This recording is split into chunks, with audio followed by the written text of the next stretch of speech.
Do that right into the mic, I dare you. Welcome to a very weird ASMR session. Chase drinks water retardedly. Oh, welcome to another episode of the VidGames Podcast. Was all of that the start? Just asking. Yeah. Okay. Well, wherever I see fit to cut it, Okay. just to start. Well, because I was gonna say, while you were gone, Chase just showed me the most effective rat trap called the Ratapult.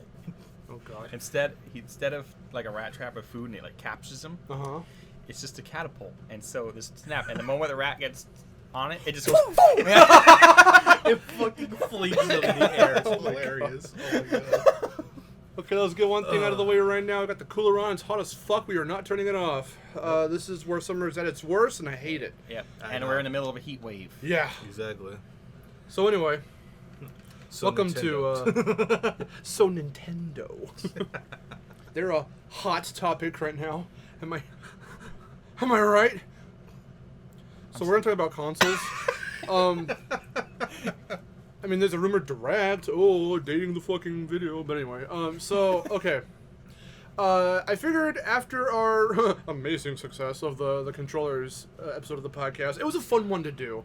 It was kind of ambitious because I had to take out all those fucking controllers and put them on the table. We did not do that for the consoles today. Dear Lord. Because it's less about observing the consoles and more about just sharing memories with them. Yes. I mean, you can see a couple of them around my room. You know, the guys here can see them. But, yeah, no, we're not going to display them.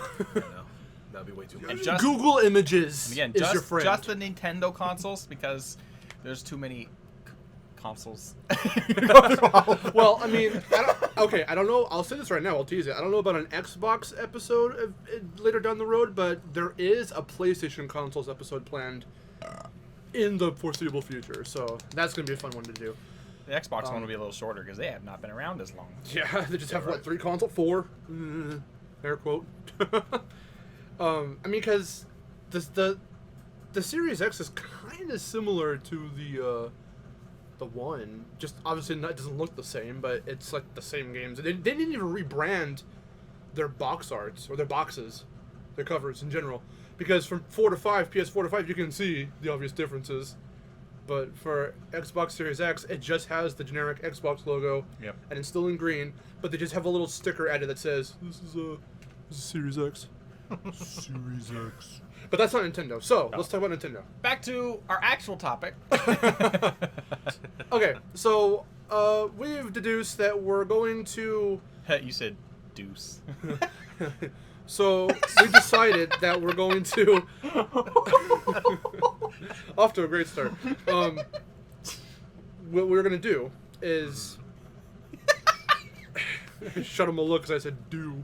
We're gonna go kind of in order. Like, we're just gonna bundle like all the Game Boys, all the billions of DS versions, kind of together when we get there. We'll try and go as chronological as we can. Like with the mainline, that's a no-brainer. We know how to go chronological with that. But with Game Boy and DS, when we get to those points, we'll just try and throw them in like generally when they came out, like when they first came out, and then we'll just generalize them. So like group them to Game Boy, GBA, GBC, and so on and so forth. Let's start with let's start with NES. So Waiting for someone to start. I thought you were gonna say something after that. You were just like the NES and then awkward silence. Somebody go. So for me, my experience with the NES and the SNES is all through friends because I didn't actually jump into Nintendo until the Nintendo 64. That's the first console that my dad got. So that being said, I have gotten the opportunity to use these consoles through friends and family, and I definitely have a strong appreciation for, like the original Zelda and the original Mario and Donkey Kong and stuff like that for the NES. And I remember having, actually, some of my favorite classics come from the NES. And so, yeah, I remember like the first Zelda, particularly, as we know, I'm a big Zelda fan. And my God, is that game fucking hard. The first Zelda. You've played it here a few times. Yes. Now, a lot of the games for those early consoles were really hard. Yeah, because even well into the 90s, those types of console games were based off of and influenced by, inspired by, and a lot of them were ports of arcade games. Yes. So, like, they're just built... The earlier arcade games, like fucking Pong and all that stuff, even though they are on certain, video game consoles now, and hell, even Pong in particular even had some of its own consoles dedicated to it, like back in like the 70s or 80s.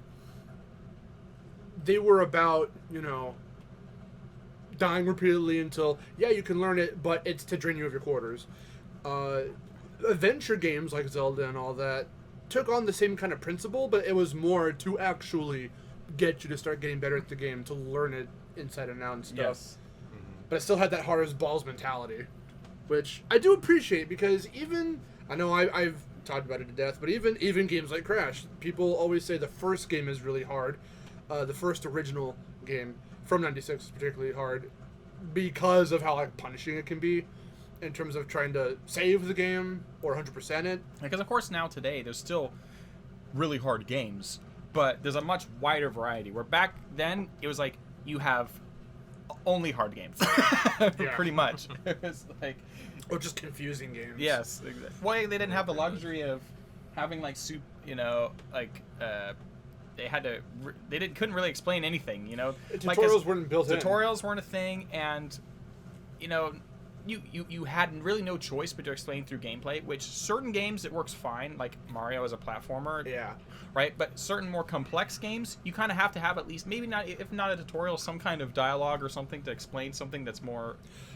And they... Right? As much as you can. Yeah, and most dialogue, if you had it, was like 5 words. Yeah, because the memory space was so small back then for games that it would... Literally, the tutorial would take up memory, and they had to think about that. Yeah. And if you got the instruction manual, if you got your game brand new in box, then it'll explain controls and stuff there. I don't know how much space was on those cartridges, but Not it's a really lot. small. Yeah, I was gonna say, actually, tutorials, if they weren't in the game, they were in the manuals themselves. That's what we're You had to saying, look exactly. In the manuals Oh, it's to, true. They learn how to play the game. tutorials Yeah, they would nowadays rely on that to help you because Yeah. they didn't have the ability to teach it to you in the game. Because tutorials nowadays are what? Press this to jump. Move right. Press this button for your attack. And the manual would explain that to you in the older games. That was the only way they could explain it. And if you didn't want to read, you'd have to experiment. So, and we all know certain stories, like with Super Mario Brothers, I should specify, the design choices they specifically made with their level design to tutorialize you in a more visual way than having to stop and have a text box pop up. Yes. Which is cool and it's intuitive. That is one of the reasons why Super Mario Brothers helped pull video games back out of that market crash, back into the spotlight. So it's really cool stuff. And the NES, the SNES, as well, it's just a whole other evolution to graphics, to gameplay. There was more space for memory, so you could do more with explaining things or showing how your game worked or whatever. We don't have... Our library here is very small in terms of NES and SNES. We have games like Mario Paint, Super Punch-Out. I did buy Link to the Past, but I haven't played it yet. That is a good example of how far things come from the original Zelda and Zelda 2. Link to the Past is a much more traditional Zelda formula that you would expect from most of the games today. Because I know I say traditional because you think normally when you hear the word traditional, you think of the first one, but the reality is the first 2 games are a lot different than the majority of the series, right? A Link to the Past, a lot more text dialogue. It had the opportunity to explain a lot more, make things a lot more complex, and it shows. And the level of difference between just that one generation of consoles is actually pretty massive, honestly. I was gonna say too. Speaking of putting tutorials in your games that far back, and yet still being confusing, I just remembered Castlevania. They were so fucking vague with their tutorials and their hints and stuff. that like fans had to go in and like do a modded version that made the shit more clearer to understand. So like, it's cool that they did it, and it's one of the earliest examples. A lot of those games, not just Castlevania, but of doing tutorials in that way. But like, I don't know what was going on through their heads, because a lot of that shit still didn't really come across very clearly. Yeah, though, in terms of those two, they did set the bar for what gaming would be in terms of 2D stuff, and even some 3D, like with Star Fox and all that. They're trying to emulate 3D in the 2D like kind of space. There were very few games on the SNES for doing that. Or F-Zero. F-Zero kind of did more of like a Super Mario Kart, even, which we do have. Because it really wasn't until because PlayStation 1 had more stuff, and then of course Nintendo 64 had more than that, you know. Because some games like Klonoa and Rayman still stuck to 2D in terms of PlayStation. Yeah. And even Rayman got ported to other shit like the Jaguar and all that. But then you had Crash, and you had, what's that fucking one? I keep forgetting the name of it with the rabbit. What's it called, Victor? Jumping Flash. You have games like that were like, those were the biggest innovators for 3D back for, at least, again, for PlayStation, but they did set a standard. For as primitive as they look now, they did set, they did set a standard. I mean, it's the same way with 64. Even if those games don't look pretty now, it's like they really innovated of what evolved into Nintendo how it is now. I was going to say, now moving on, another big contender that really, N64. So this is where you come in. Yeah, that was the, I mean... like I said, besides a few small games, not small, it's just like a few exceptions is really what I meant to say. It's like Star Fox, right? Where there's like their like tiptoes into 3D. Nintendo 64 was the true entry to 3D space, right? Right, and the analog stick, which we learned very quickly that you definitely need two, not just one. Because navigating a 3D space with just one stick is it's something. It's a thing. It was an insanely experimental time. Yes. Because they had to figure out how do we do 3D games. Yes. So yes, and so a lot of the times, of course, I take Ocarina of Time as an example, and I'll take Mario 64, right? Two games that most people will be familiar with. We'll fucking die for. Yeah, Mario 64, of course, the camera just follows you as you move the thumbstick around, and then you hit the C buttons, and you can change the camera angle at like 30 degrees at a time or so every time you hit the button. And then in Ocarina of Time, the camera follows you kind of similarly, and then you have to press the Z button to kind of face forward. Yeah. And that's kind of the way I had to do it. But back then, when 3D is brand new, people didn't really know what they were missing out on yet because they didn't have a second stick. So most people still enjoyed their N64. I mean, it's not like PlayStation jumped right into having analog sticks either, as we talked about with the in the controllers episode. They started off with a very SNES looking controller just with some grips. And games like Crash didn't even have a movable camera, and games like Spyro, you had to use the shoulder buttons. So those were still very effective ways to do 3D games without having the full scope of a 3D camera. It was very bizarre in hindsight the way the N64 handled it with a lot of Nintendo's games. Because even Banjo, if you press, I think, the C buttons enough, you can still kind of go all the way around with the camera, but it wasn't as... It would still snap to different angles, but I think you could either press it... Well, see, we don't have the original Banjo, so I don't know if you can press it continually or just hold it and it goes around. I'm not actually too sure about that. And I think up and down goes in and out, because you can kind of push and pull it. And with the Xbox version, it's just a lot more fluid, because, analog sticks. Yeah, and Nintendo 64 too. Because like I said, Ocarina of Time, as we know, is my favorite game, and Majora's Mask, and I do like Mario 64, but it definitely has not aged as well as a lot of honestly, the majority of the games on the N64 have not aged too well. There's a handful that do okay. Well, because they set a precedent, and as much as I rag on certain games like Mario 64, and that's only because I just don't think it holds up well today in terms of the Mario games, but because that was something that doesn't remove the fact that it was very important. Of course not. Yeah. That's just something. That opinion is just something that changed. I'll just say right now. It just that was a part of my mindset about that game that just kind of changed over time. But No, it was definitely important to show what 3D gaming could do for its time. Where it's heading. Yeah. So, plus it set the precedent again, not just for gaming kind of in that space, especially for Nintendo, but for like Mario 64, for the Mario series, Ocarina of Time, for the Zelda series. It was a huge push in the direction those franchises would take. Yes. You know? Certain franchises of theirs didn't really make the cut. I don't think we saw a Metroid on there. Kirby had Crystal Shards, which played it safe, and Kirby's always played it safe until Forgotten Land, where it was the first full-fledged 3D Kirby platformer. Yeah, because Kirby 64, although 3D, it's really 2.5, right? It's in a 3D space, and but even then, still... it's not even 2.5 because you're not going in and out of like the space. Yeah. It's just a 3D game on a 2D plane. Yeah. Yeah, pretty much. Yes. So it keeps the core 2D Kirby gameplay intact, but then again, every 3D Kirby game did, with the exception of some spin-offs like Air Ride or something else. Yeah, and just... until Forgotten Wait, I Land. got Air Ride... It has Kirby in it, but it's not a Kirby game.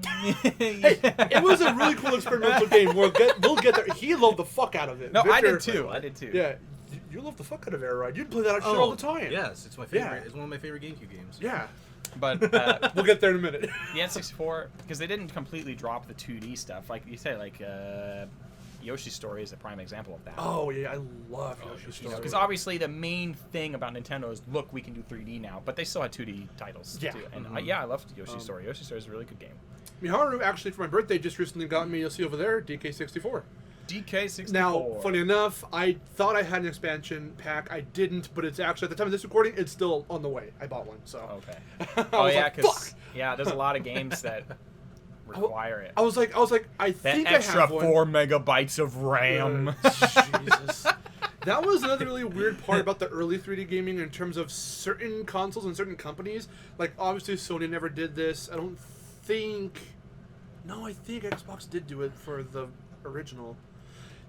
As we went over in the controllers episode, some controllers had certain just fucking, like, weird slots in them, like the Dreamcast and the N64. You have to put in your fucking I see them right there. Rumble packs. Yeah, Expansion packs. Or expansion packs. Yeah, there's Like, all these packs you have to put in there for certain fucking things. Like, Rumble pack, obviously, for your vibration, which certain other controllers later, like PlayStations, will just naturally have. Stuff like that.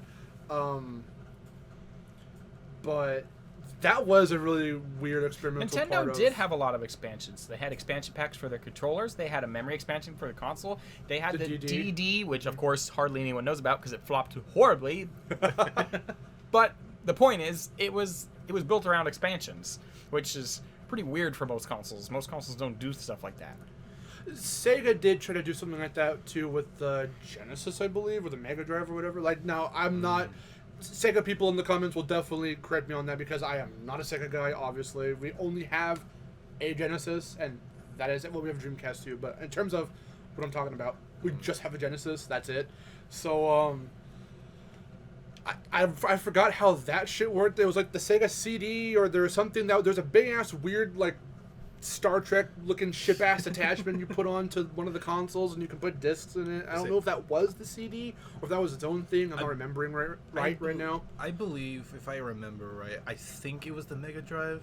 Was it the Mega Drive? I think so, because I think CD was its own other Isn't the thing. Mega Drive just the Genesis in Japan though, or is that its own separate thing? See, that I don't fucking know. Yeah, see, I don't know. I don't really That's like know the SNES being called the Famicom in Japan, which we don't have. We don't have a Famicom, but That's true.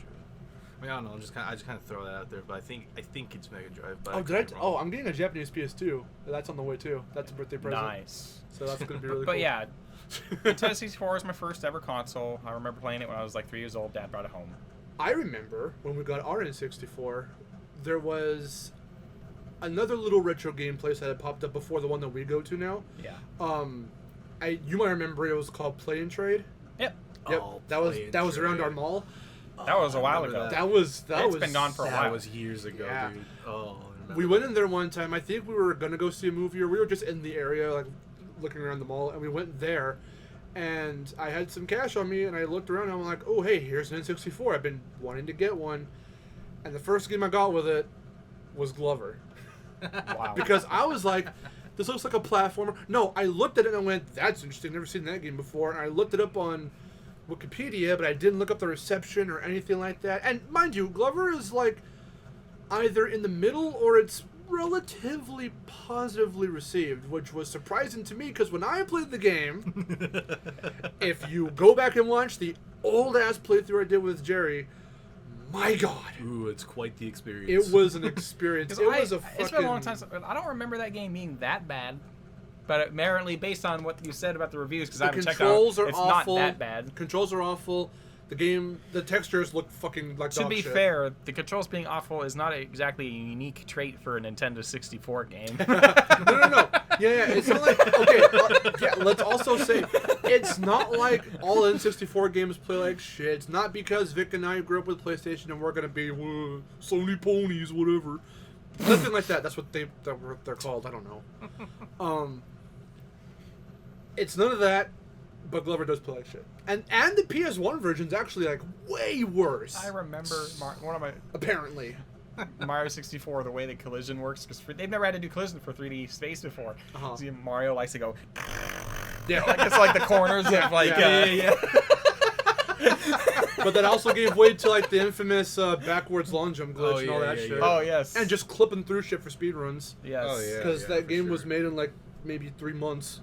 I mean, I'm just ragging on it. But, like, no, Glover, I played it and I was like, huh, this is not fun. And this is way different than I thought it would be. even to one point where I remember the not the depth perception, but the draw distance was like so fucked. I like legitimately couldn't finish a level because I thought it was just like a chasm of just nothingness when all I had to do was walk forward, roll forward, and the level loaded in. I'm like, are you kidding me? Like, it was that bad. The fog was that bad. I'm like, oh my God. And then it was the GameCube where 3D finally really started to get their foot around it. Yes. You know?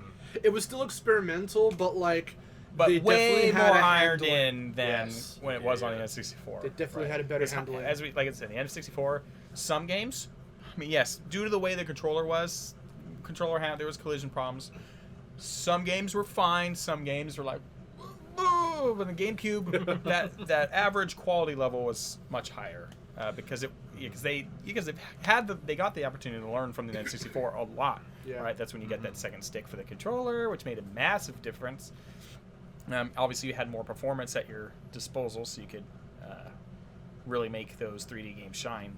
And in terms of the marketing too, I think it's really funny because we talked about how PlayStation in the 90s always had that, like, we're extreme and edgy and look at our flashing, crazy, graffiti-looking colors. The GameCube kind of did that, not the N64, I feel. The N64 had a little bit of it, but the GameCube...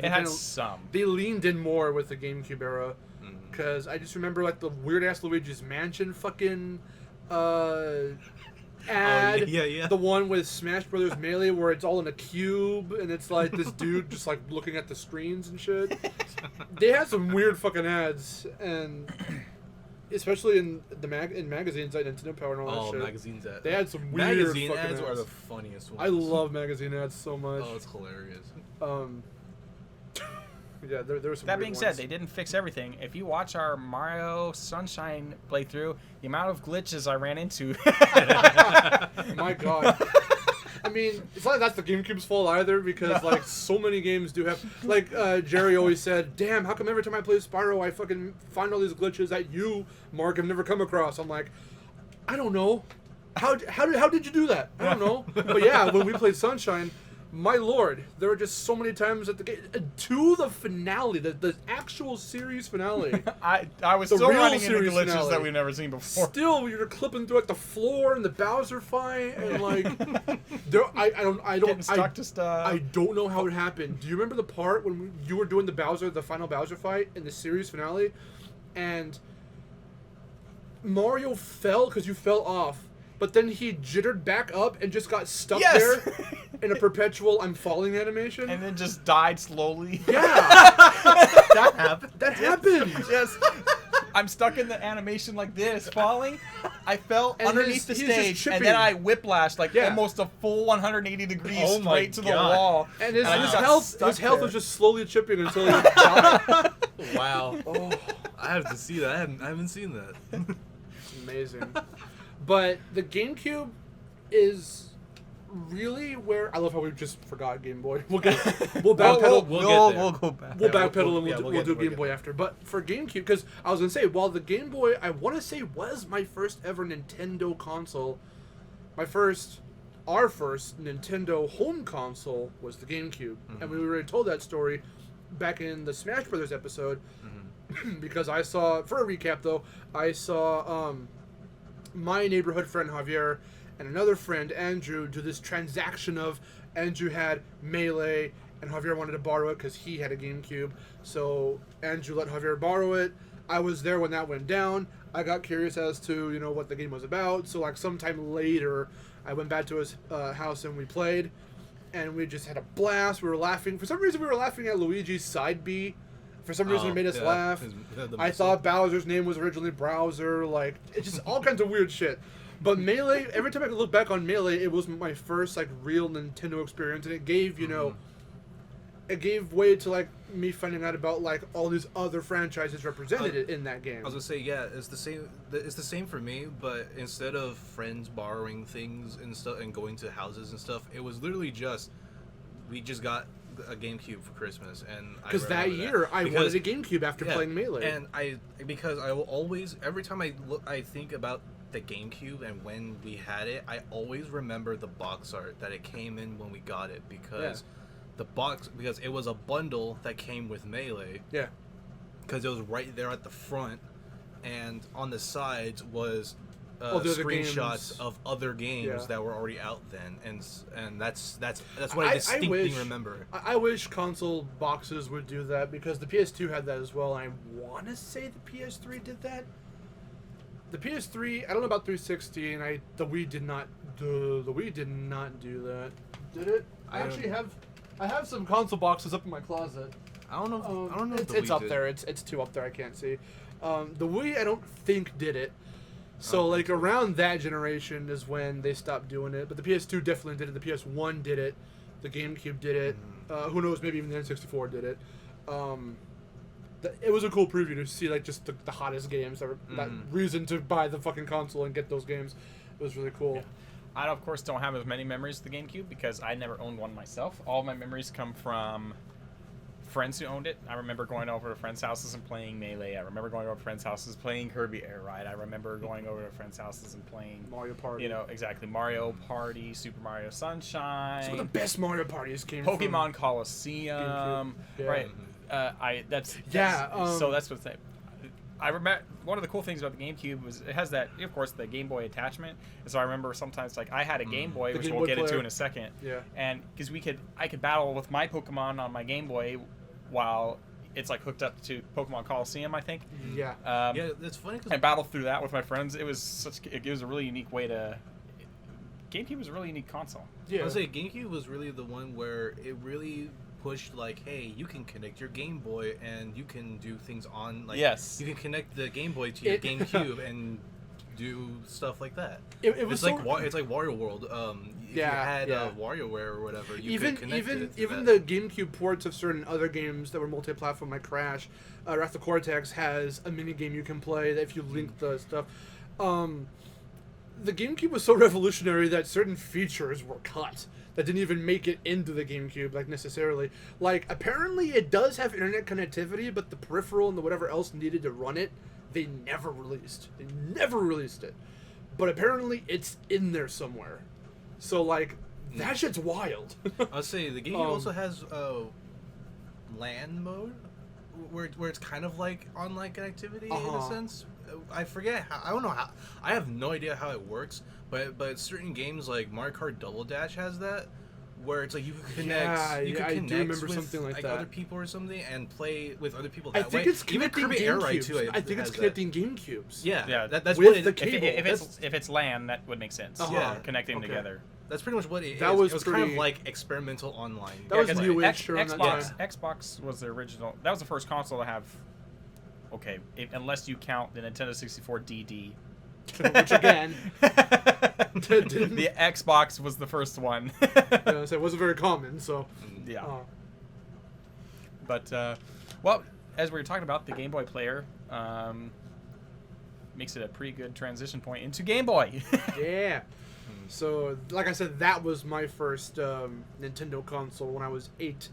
I remember that specifically. I don't know if we have any pictures from that time. And not the Game Boy original. No, I always wanted the original GBA, and my cousin had it. Eddie had it, and we were like, I want one. I think to this day I still kind of want to get one, but I don't know if they're, I don't know where they would still be like being sold at. Retro like, Game Place. Just retro, okay. Yeah, and they're not that expensive.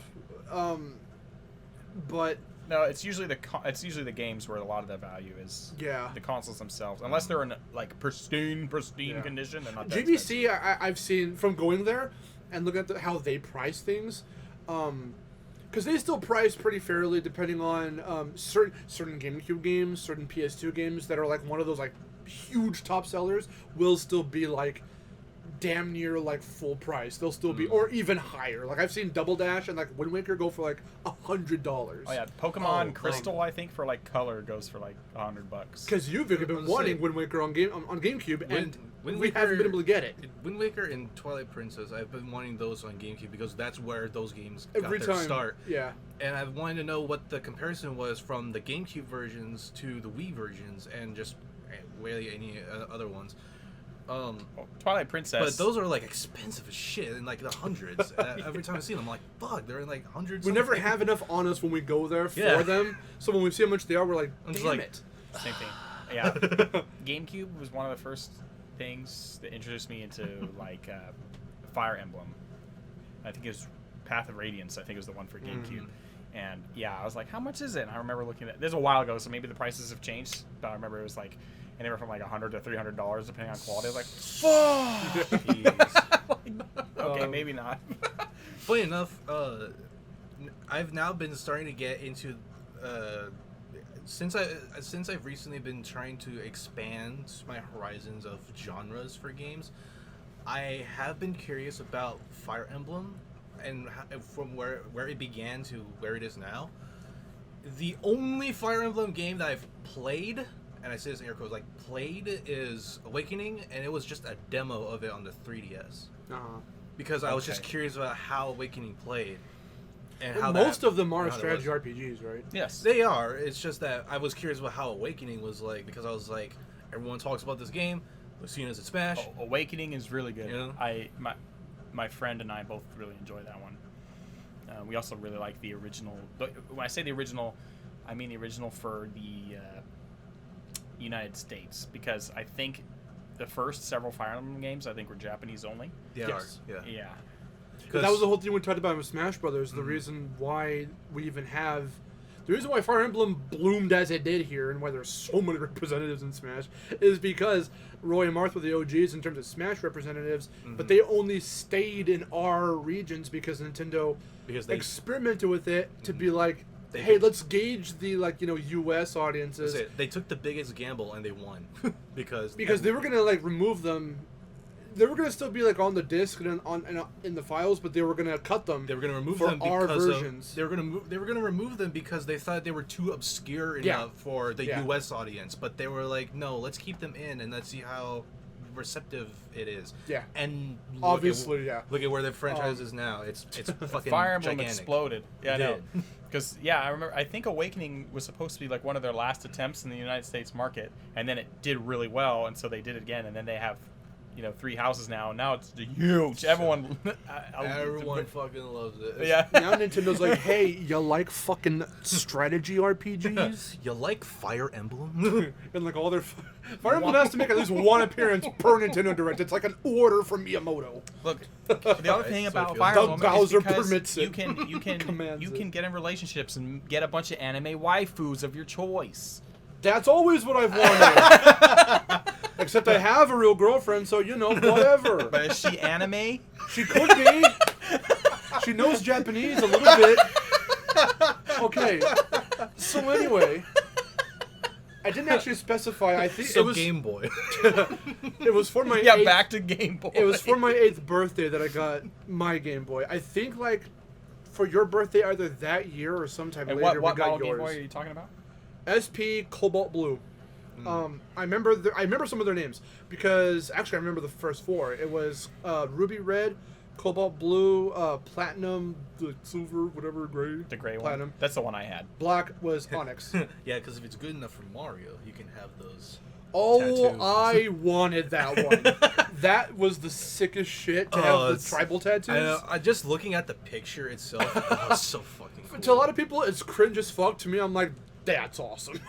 I'll say the ad itself might kind of be cringe, but the design itself, oh my god. No, it was I so love awesome. tribal designs. Yeah.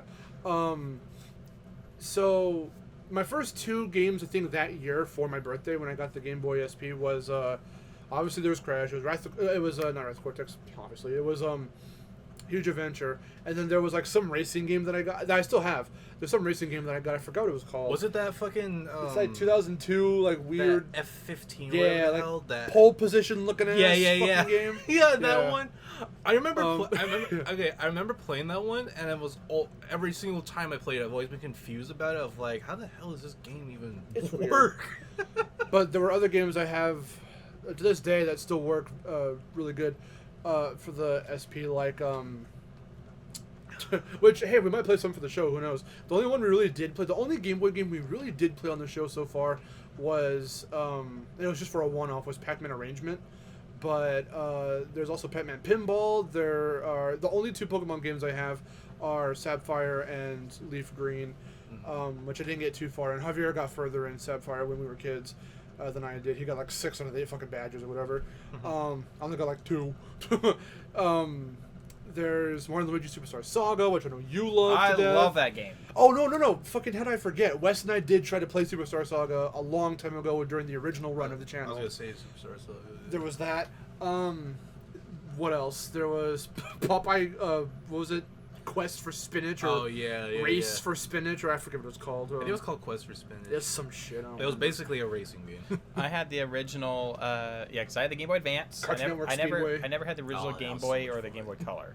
I had the Advance, and then I got the SP. Because, boy, does that backlighting make a difference! Yeah.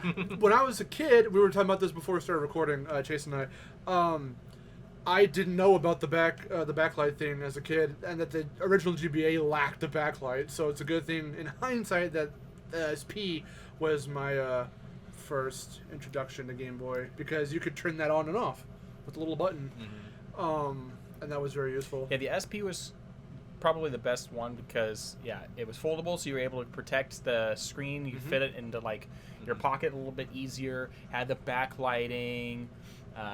Right, it plays all the same Game Boy Advance games. Like I said, Superstar Saga, Pokemon Emerald. Those are 2 probably my favorite games for the console. Actually, that's how I played A Link to the Past for the first time, because they ported it over to Game Boy, right? Yeah. I feel like that's what They everyone did talks port about. some NES stuff over there. There was too. a lot of NES We have ports to Game Boy Advance. we have the Mario Brothers 2 Advance. But that was more of like a remake. They had remake, but actual NES ports actually as little cartridges. Yeah. Any other cool? But no, yeah, that was one of the first games too that I remember playing for Mario before Sunshine as our first I remember that mainline game was Advance, because it was the remake of Mario 2. It had it had Mario Brothers on it, and like some extra shit or whatever. Yeah, they did port a lot of Mario games, and I think Sonic as well. Yeah. I was funny because It was like Sonic's debut on Nintendo was, I think, through Game Boy. I think so. Something like that. I know the most recent Game Boy game that I remember buying for it was Sonic Battle, because I was just so curious about how that game played, and it's kind of weird, but I mean, that's the most recent thing that I've ever gotten for the Game Boy. It's funny too, because with Game Boy, with the original GBA, or actually no, with the original Game Boy, it was so primitive that like you had to like transformer fucking like and put a bunch of shit, all these peripherals on it. Talk about a literal brick. Because before like having backlights and all that shit, or having to shine a flashlight, they had like this thing you clamp on and it cranes over like a light. and it has a light, and it's like a mirror, not a mirror, but like a magnifying glass, so you can see, like embiggen the screen, and like there was some just I think AVGN did an episode on that. Like there was just some weird shit they did with the Game Boy in terms of peripherals and accessories. It got wild. But my only experience with the GBC was our friend Michael from Painbusters. I reference Painbusters a lot, but that was my original channel on YouTube. So they're our neighborhood friends. So Michael had a GBC. I forget what color. It was either green or like that reddish pink or whatever. I don't remember. And I just remember the only experience I have playing it firsthand from back then was he had Tony Hawk's Pro Skater like 2 on it, and it was weird. So in terms of GBA, speaking of Game Boy in your pocket, do you remember the Micro? I never had one, but I know what it is. I knew one dude in school when we were in elementary school who had a Micro because he brought it one day. But it's elusive as fuck. It's like the Bigfoot of like Game Boy consoles. It would be really cool. It's the Bigfoot, but it's actually tiny as fuck. Yeah, small foot. I really wanted to. I don't know how we can find one, but I really want to get a Game Boy Color, so that we could get games for those. Retro Game Plus. I think they have them there. Don't we have one? What? Isn't it don't we have like some weird? We have one GBC game, Rugrats in Paris. And that's another cool thing about the SP and the Advance is they're backwards compatible with color games. Yeah. Mm-hmm. So, because I never had a color, but I've played color games like Pokemon Yellow, right? Like the special edition, like Pikachu edition or whatever. Yeah. Because it ran on the Game Boy Advance and the SP, which is awesome. I think Shantae started on GBC as well. Yeah. And Miharu fights me on this, but I want an original copy of Shantae. But it is so elusive and it's so rare to come across in such a good condition that on like Amazon and eBay they go for fucking hundreds of dollars. And I'm like, Aaron, I want Shantae. And she's like, no, it's too expensive and it's a shit game. Because she played one of the ports and she's like, this is not fun. And I haven't played it yet in any capacity, but I think I tried. I think the original. I think I downloaded it from like the 3DS. I would say, yeah. I did too, but I never touched it. I remember touching. I remember one of those old ones I did was Risky's Revenge. The one that was my first Shantae was Risky's Revenge. You need to play Pirate's Curse because I think you're gonna like it. It's really fun. But I think that's enough Game Boy talk. After that, and GameCube. One other thing I'll say about GameCube super quickly. It's very short. I associate it with summer because I think we played it when I first played it with Javier. I think that was around summer because I don't remember being in school around that time. And even though we got it for Christmas, Melee in particular, for some reason, and obviously Sunshine, just evoked summer for me. So that's why I actually streamed Sunshine very recently on my channel on Destination Mark. So it was fun to go back to it after we fucking beat it. So the Wii. You go first. So of course I didn't have a GameCube, so usually some of the GameCube games that I did play, if I wasn't with friends, are games that had double releases. Example, like you brought up Twilight Princess, right? I didn't play the GameCube version. I had the Wii version, right? So, and a lot of people swear by the GameCube version, because of course Wii motion controls are Wii motion controls. But I didn't have a GameCube, so that's the version I played it. And Super Mario Galaxy, of course, another big game, and the motion controls. Some games utilize it better than others, and it definitely got better once they released the Wii Plus. Yes, the motion, Motion Plus. Still had issues, but was a big improvement over the original Wiimote. Because then I ended up playing Skyward Sword, which is a controversial opinion, but one of my favorite ones in the series. Yes, it has flaws, but I want to say real quick, the only instance I have of playing Skyward Sword, and I told this to you, was one time we went to Target to do something, and when they would have the consoles out and the kiosk, have demos of the games and stuff for that time, there was one for the Wii that had Skyward Sword in there, and I remember trying it out one time and never touched it ever again. That's my only time that I've ever like touched Skyward Sword in any capacity.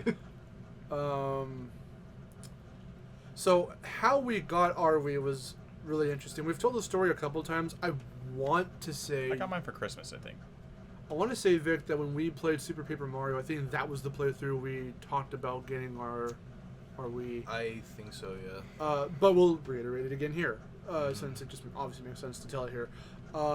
It was a double graduation gift because it was the one time that... actually, we had 2 double graduations, but the first one was me graduating from 6th grade, you graduating from kindergarten, and that was the only year that we had school at the same school and would go there together. Mm-hmm. And when we came back, because we had seen obviously all the ads on TV, you know, the 2 Japanese guys go and you hear that don't. It's not racist. Just Chase rose his eyebrows when I did that. That was the little theme. That's the music that plays. That's the theme that plays in the ads. That is not racist. And they go up to like random people's houses and they bow and say, "We would like to play," and then they would do the fucking like demos and and shit. See the fucking games they were playing and stuff. It was the best advertisements ever. I say this because now it's gonna sound fucking racist. Whatever. Don't. But our mom did a little silly recreation of it as the teaser of like, this is your present, because she hid one of the Wii remotes in the trunk of the car. We come back from school, we're done, it's already the start of summer break, and she goes, she waits for us to all go in first. She used to be super ninja when, like, you know, in terms of like buying us surprise shit we never thought that, or never knew she was gonna get. And she knew how to surprise us. So she waits for all of us to go into the house and then goes, "Oh wait, I forgot something in the car, let me go back and get it." She closes the door and Grandma's trying to stall us, and then we hear her knock at the door and then we open it and then she does the recreation with the Wii remote, and then we were like, "Oh my god." She goes, "Now go find it." We hid it and we're like, "Oh shit." And then we went, and we do have that video clip. I can't find it, so we can't like play it in the podcast. But like, we do have it. I know we do. It's on like mom's SD card or something. I know we have that video somewhere. Because that was the birth of we get to play Super Paper Mario. That's that what was, we get that was because Victor. That was me. That was Victor. That because I was so excited. We were like, "Oh shit, we have his little kid ass voice." Fucking nasally. That's nasally ass voice. I swear to God, that's what he sounded like. That's so funny. Remember, he's like 5, so like, you know, he was going crazy. Our first game was Mario Party. Well, our first 2 games were Mario Party 8 and Rayman Raven Rabbids. So that was a pretty neat introduction to the Wii for us, and obviously Wii Sports came with the console. Oh yeah, Wii Sports. Well, we had our fucking epic moment. I was good on at our verses. I was good at the bowling one. Bowling is so fucking fun. Oh, bowling is the Countless best one. times the guys, Javier and Michael, would come over and we would just do bowling. My God, so much fun. Yeah, no, but when we played, we did our verses on it, the baseball episode, my lord. Oh, baseball. Vic so kicked much my fucking ass at it. Just home run after home run and then out of the park. And out of the park, I lost my shit. Oh, I was that's why it's in the laughing compilation. I was so lucid then, so I was very tired when we did that. Oh my God, just the fact that it was home run after home run, then out of the park, I just fucking lost it. I do remember seeing that in the compilation. Oh my God, it's the best thing ever. Oh my God. But no, it was a lot of fun. Actually, one of my favorite things with the Wii, actually, because Mario Kart Wii, because the Wii wheel. Dude. Because the fact that it's motion controls and you can see where you're aiming on the screen. One of my favorite things to play at like arcades was always like rail shooters, like House of the Dead. And so guess what I got for the Wii? House of the Dead and a game called Ghost Squad, because I like those types of rail shooters. They're fun, and it worked well with that type of control. Funny enough, one of the light gun technology stuff. Funny enough, one of the mini games in Rayman Raven Rabbids is an on-rail shooter. Oh yeah, I like light guns. Use a plunger gun. I like light gun games. It's always those it's like doing. Have you played Duck Hunt?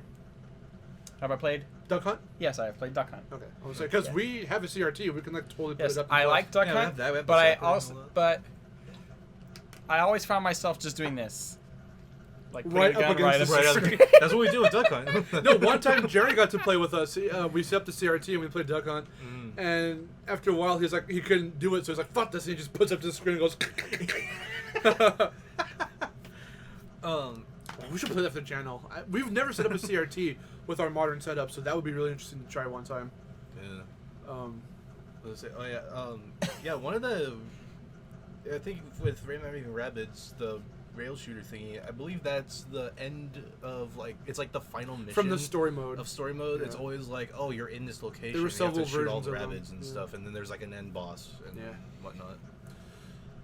It was always fun because I remember for those kind of games, not just in Raving Rabbids and any other ones that has those kind of things. I remember holding the Wii remote itself like a gun. So like hold it up like that and then press the They B had button. they had the Wii Zapper like There attached was for that. I reminded you recently when we went to Target to get presents for, like, I think Mom's birthday or something, of the Nerf game we had that had one of those guns. Yeah. Well, it was a little pistol. But you put the Wii remote in it, but that gun also doubled as an actual Nerf gun. So, What? yeah. Oh, yeah, I've never heard of that. Yeah. We don't have it anymore, or else I would definitely show it to you right now. But, yeah, I don't think we have it anymore. I think we gave the game away, which sucks because it was kind of fun. It was, like, generic, and it was a non-real shooter. But it was pretty cool. We were all about Nerf as kids. We had the fucking sword and shield. We had a bunch of guns. I still have the swords and stuff in my closet. We had the vests and everything. Oh, yeah. Oh, the vests. Yes. So when we see Nerf shit now, it's like, wow, they're still fucking going. I know, right? And they got like crazy wait, weird wait. shit, Oh, too. yeah. They have I see vests? Do they like stick to the Yeah, they have Yeah. sticky ones. Yeah. Yeah. Well, well, okay. I say sticky. I mean Velcro ones. Oh, I Because see. there are the sticky ones that just go, that just stick to like the little plungery ones? the little. Yeah, there's those ones which we also have, but there are Velcro ones that look like little darts, and Yeah. that's the one we would play with all the time. Oh, Yeah. that's cool. God, we were all about Nerf as kids. Yeah. But Yeah, because I sometimes, I still to this day see advertisements for Nerf, and I'm like, wow, what the fuck is this thing? because they make It's all like- kinds of weird shit. Yeah, right it's now. like, oh my god, it's a submachine gun. Oh yeah, like, here's the mounted LMG. And, You see shit go like, yeah, it's like belt fed, and it's like, what the fuck is this? Nerf is I really used to just have advanced. to pull the little thing and shoot one at a time. You know. You put the things in, you like load it once, and then you go. the Now it's latest shit Nerf where it's pack like- based off World War II. Yeah. It's like- like, it's like shit like that. Sometimes, and Battery it's like, powered. what? Yeah. Yeah, exactly. And then they got like, they have crossbows, I believe. Oh, yeah. And I'm like, Yeah. what? They do. It got fucking weird. I love how the Wii You brought can- us into like to Nerf Nerf. talk. You can hunt your friends. Hunt your friends. Put a bounty on their heads. Exactly. Oh my god. Bounty hunter. Yeah. So yeah, the Wii overall was obviously a very successful console for Nintendo. Oh. But- it's but up it- there with like the PS2 is one of the best-selling consoles Yes, of all yeah. time. Oh, yeah, but yeah. but there was definitely a lot of frustration around its motion controls at the time.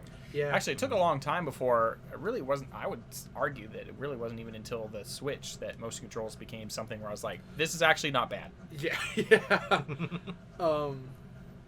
Yeah, it was super fucking revolutionary, and I'm not even sure it wasn't really one of the first attempts at motion controls. There were, again, other peripherals and other accessories that tried to do similar things, even as far back as, like, the NES days and all that.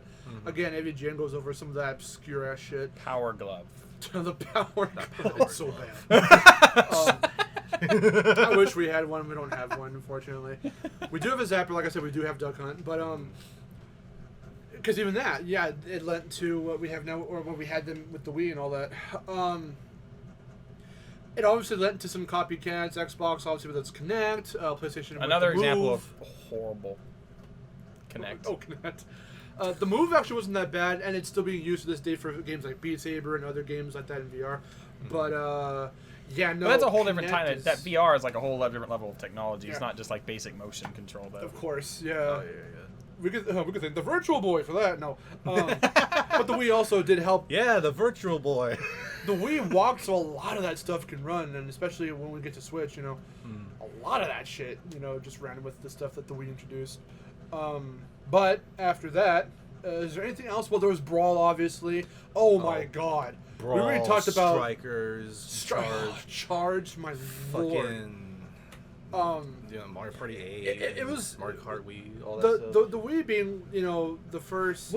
If you looked at the shelf, we have a fuck ton of Wii games. We have a fuck ton of Wii games. New Super Mario Brothers Wii, because that's also There's one so of the much first Wii in this room. There it. Wii, the sausage fest. But a couple SpongeBob games, some Kirby stuff, Kirby's Epic Yarn, really fun. Kirby's Epic Yarn, yeah. It helps that the Wii was one of the first, or the first. Pac-Man Party. Pac-Man Party.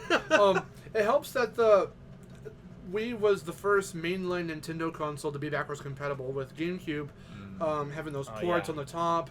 There's a Wii over. There's a Wii that we're looking at right now. Show me your Wii. I showed you my Wii. Please respond. But no, so having, it was like having two GameCubes and then having a whole other revolutionary-ass console on top of it. So it was just really cool to have that back then, when it first came out. Let's see, yeah, Wii was basically like two consoles in one because you had Wii and GameCube. Yeah, and just having, it was just really cool. Any other things back there? Mario and Sonic, obviously. Oh, Mario Sonic. That was where the Mario and Sonic stuff really kicked up. That's when Nintendo and Sega started going into bed with each other. Because always the first Mario and Sonic, and then Sonic and Brawl happened I think in the same year, didn't it? I think so. I think that was 08, I want to say. I believe. So it's 07, 08. Well, Brawl was 08, I want to say. I think that is that. But Mario and Sonic happened not too long after. But that's the Wii. So yes, huge impact in our lives. Yeah. It was. I think we can agree. Yeah. It's a very influential Can console. you agree though? When the Wii U came out. Oh boy. Actually, before we go into that, remember the DS. Oh yeah. So let's group all that shit. Okay. All the billions of fucking DSs they made. Have you even seen the original DS in person at all? I have the original DS. You have the original DS? You do? You know what? Maybe not anymore, but I had one. Oh, okay. I got rid of it because it was so badly desynchronized that I couldn't synchronize it anymore. Oh, Jesus. The screen was forever just like... The calibration with the touch. touch. If you put, basically the top, left corner was just completely unusable because it was always, an inch to the right. It's Oh my this God. fucking sucks. I love their slogan at the time. Touching is good. Yeah. All the fucking weird... That was the one, because there was was it Kirby Touch and Go? Or was it Yoshi Touch and Go? I think it was Yoshi Touch and Go. I think it was Yoshi Touch and Go. But there was an ad with Kirby and a giant finger costumed that one. person. Oh, what was that one for? It was it was a little cute Kirby costume, like a little mascot costume, and then there's a giant finger. It was just a fucking finger. And that was for the... It was for- like Tilt and Tumble or whatever it was called. It was That something one like that. DS game for Kirby. So yeah, I don't remember. Well, there were a few, but There were a few. The only one that really comes to mind, thinking of Kirby DS, before 3DS, was Tilt and Roll, isn't that what it was called? Tilt and Roll? I think it was Tilt and Roll. If I Something remember right. Tilt and Tumble. It was something like that one. It was Tilt and Roll, I think. The only There one was I a Pac-Man remember- one that we played, I think a demo of. Speaking of going to a kiosk, the store, and that one was fucking cool because you could... The goal was that there were a bunch of... Well, I had a couple different mini games, but there was one where there were a bunch of ghosts on the screen. You had to draw a Pac-Man, and it would come alive and start eating the ghost in whatever direction you drew it in, it would recognize the orientation of Pac-Man's mouth and how he was... And he would just go in that direction. Huh, I didn't know that. That shit was awesome. I was like, that's fucking magic. The only real Kirby games that come to mind when I think DS is Mass Attack, I believe. Yeah. I don't think I there's- owned any Kirby games for mine. There's that. Then there was I think Squeak Squad and There was Squeak Oh, Squad. Squeak Squad. Wasn't there Magic Mirror? Yeah. Magic Mirror. I remember that one too. Master Hand. Apparently that's where people say. I thought you were saying the name of a Kirby game, like Kirby Master Hand. Or it's like No, yeah. you know. He was in it. I think it literally was Master Hand. I believe it was. It was just like a cameo boss or whatever. But it's weird. yeah, there were those. But Mass Attack is like Mass Attack is the one I own and played and stuff. But that's really all I think of when I think Kirby and DS. But there were a bunch of other DS games like Mario Kart DS. Mario Kart DS. I- Mario Kart 7. That's a little later, but you know. See, the games Kart I 7 is remember DS, for yeah, my I know. DS is, because I remember, let's see, of course, they always had the classics, like all the handhelds always had Pokemon stuff. Yeah. But The let's see, DS also Phantom had NES Hourglass ports. Zelda game. I try to go back and play it. Slashing enemies with your stylus is just not fun. Oh, we talked about Mario 64 a lot in the N64 portion. Oh yeah, Mario 64 DS, 64 DS. which I'm sorry, it's just straight up bad. It is awful. I went back Oh to that. my God. I went back to it some time ago. I forgot how weird it was to control, It's and I was so like, "What the fucking hell?" weird. On top of the cookie cutter level design, on top of the bullshit enemies, how did they think they had the balls to go, let's make you move your character by touching the screen or by using the shitty D-pad? It was just like, oh my God. I remember the I was like, absolutely shitty mmicrophone it was- had on it when you were trying to give like your Nintendogs orders. Yeah. And it'd be like just looking at you like, what? And you'd be like screaming, roll over! As you would a real dog. See, it's funny because with 64 DS, using the stylus was like you didn't even have to It was do that. pure ass. It sucked, was but it was just- like. But it was like, you don't even have to do that. You can just use the D-pad because it's like the easiest way to control the It's character. baffling that Nintendo will shut down and DMCA all types of really good-looking ground-up remakes, fan remakes of 64, but even their just- version of a ground-up remake is to put it on a handheld and do it the way they did it, and it is just it's shit. I remember, Nintendo's so. I think they shut down. It was like a boot of like Mario 64, but for like an old like the 80s version of Mac, and they still felt the version to. Oh my I'm like, Great. what?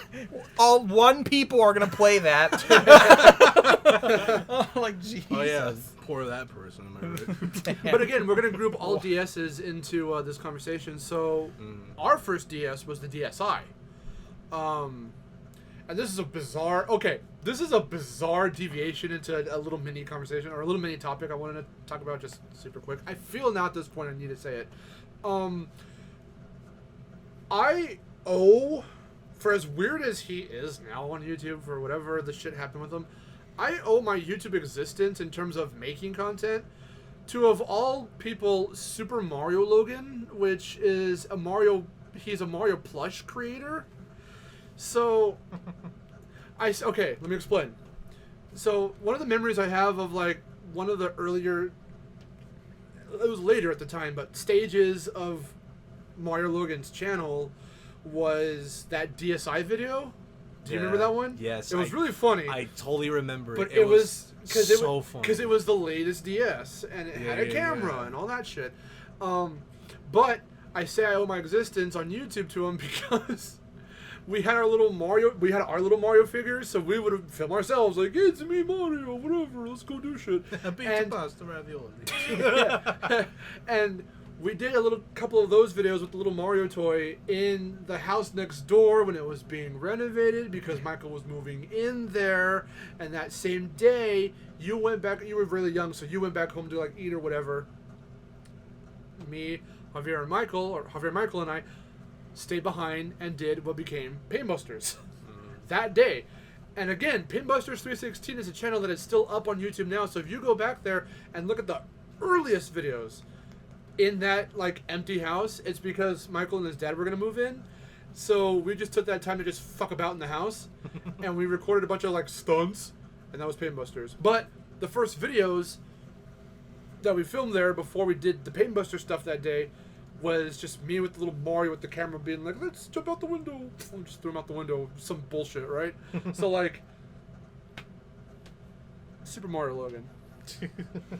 No, DSi. I say that, but DSi, I remember that video because it was one of the funniest fucking videos I'd ever watched then, and yeah, because you just like the characterization of Luigi and his weird fucking noises he'd make.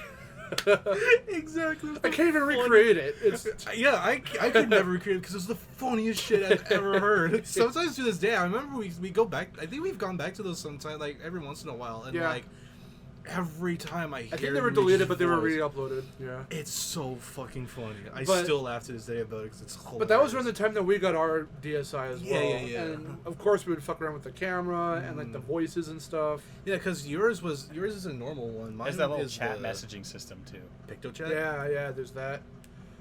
Because that gave way for, what was it that we had on the Wii U and all that? The Miiverse and all that? I had Miiverse, yeah. Yeah, I think PictoChat was one of the first like beginnings of that. Yeah, I don't remember how I got my DS, but because PictoChat evolved into a Smash stage. A couple games I remember that were kind of unique for it, as I remember really enjoying Super Princess Peach. Never played that one, but yeah.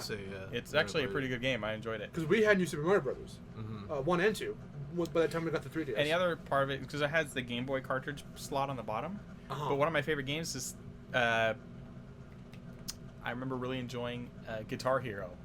Because they actually had that attachment underneath. I forgot about that. That's right. So it has a hand strap. So they have the console like in your hand, and then the strap goes underneath, and then the buttons come over the top. So you're doing this, and then you strum off of the stylus on the screen. That's some weird shit. It actually worked pretty well, and I had fun with it. That's interesting. I'll say my only Guitar Hero knowledge was World Tour is what it's called on the Wii. We have 2, 3 Rocks the 80s. I think we have the first one. World Tour. Because I say that's the first ever Guitar Hero knowledge that I remember.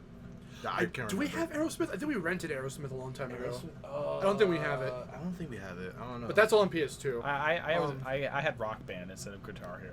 We have Green Day Rock Band and Lego Rock Band. We have Lego Rock Band, which also worked with the Guitar Hero World Tour set. And the Guitar Hero mic, it was the first mic we used for VidGames because we explained it on Sunshine. We had to duct tape it to the fucking tripod, and that was our. I remember we turned on the PS3 and I went to look at the photos that were on there. In those photos, you can see Christmas of like 2009. I think. Yeah. And that was when you got World Tour, and because it was in the box. That big ass box. Yeah.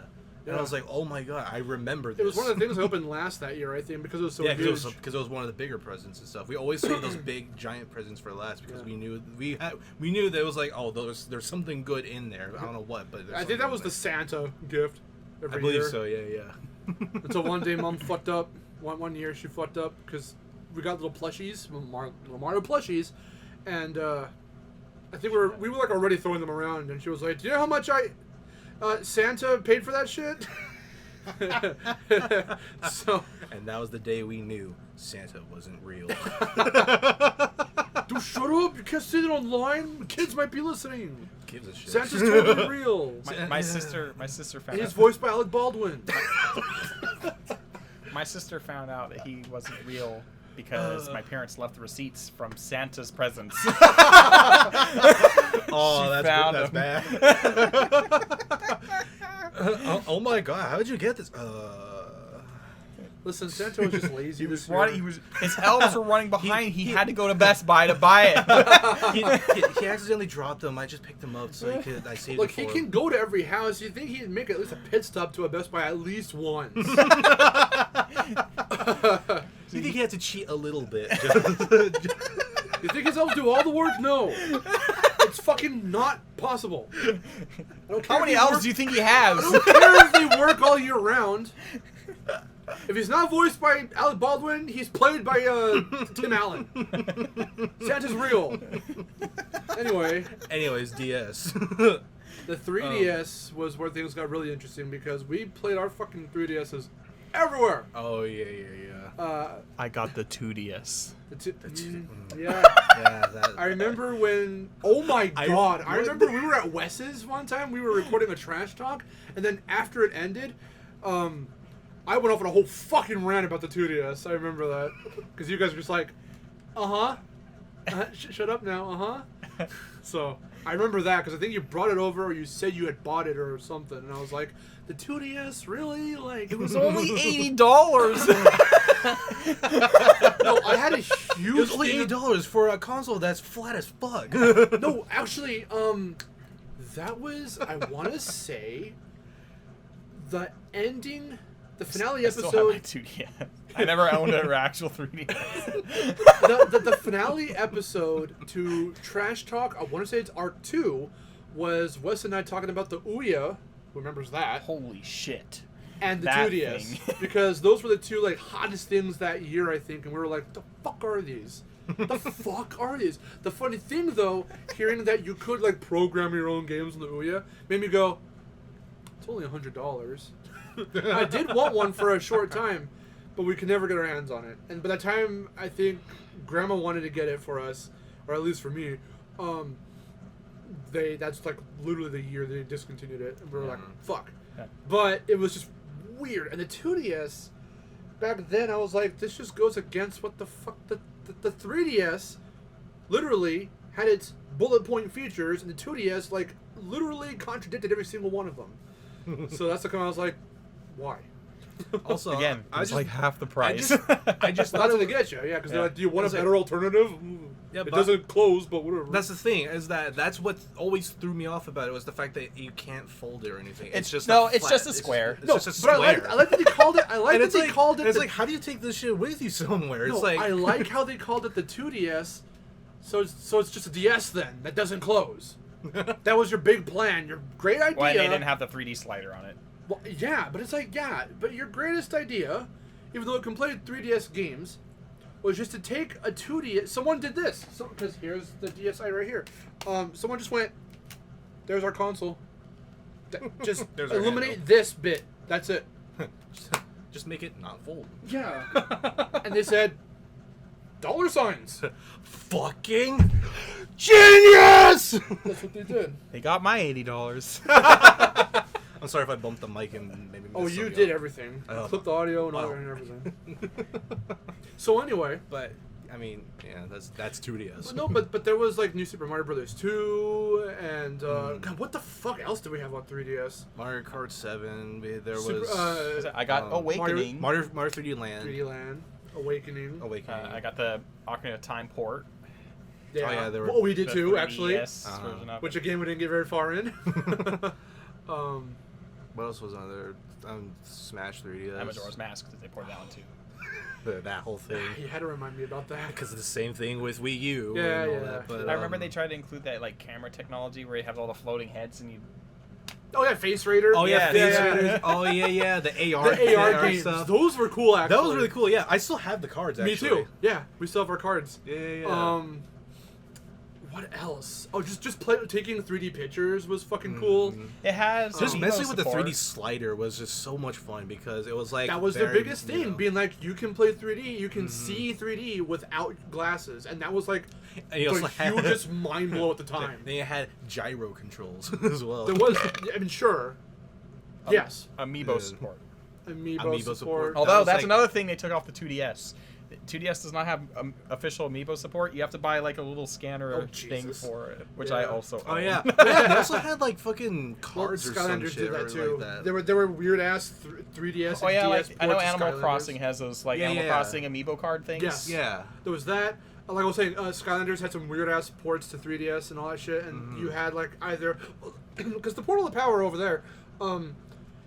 Later ones connected. Well, they all are USB, but some of them just had little like things like wireless ones. So like I don't know if that's how they did it with for 3DS or if there was just like a little connector, like It a was DS something- specific portal or some I shit. think it was something like that. I don't really remember. Mario Kart 7. Mario Kart 7. Say Vic, Mario Kart Vic 7. has more experience with that than I do because Yeah, it was his. It I was never really owned fun. it. God, what else? Tekken 3D Prime Edition for me too, because on car rides or when we would take trips, I would watch it, and that was my way of just vegging out in the back. This goes backwards compatible with the DS games too. So Yes. Oh yeah. Yeah, I forgot to mention too, because with the DSi, ours obviously also has. Oh, ours doesn't. Oh no, it does. No, it doesn't. What? Shit. Who's? the one we got for Grandma, because we got Grandma DS, we got Mama DS. The bottom's like, yeah, it's fucked. I mean, it still works, but it's fucked. Yeah, because it was just the DS and the DS Lite that had the Game Boy cartridge on the bottom. It was a Lite, yes, because that's Lite, the one we got Grandma. Yeah. Oh yeah, that's right. Yeah. Because I would use it, or I would see one of mine. I don't know. I only have two because the 3DS is over there. We would. I'd play. Oh, but that was on. Oh, okay. For some reason, I thought it was a Game Boy game. It's obviously a fucking DS game.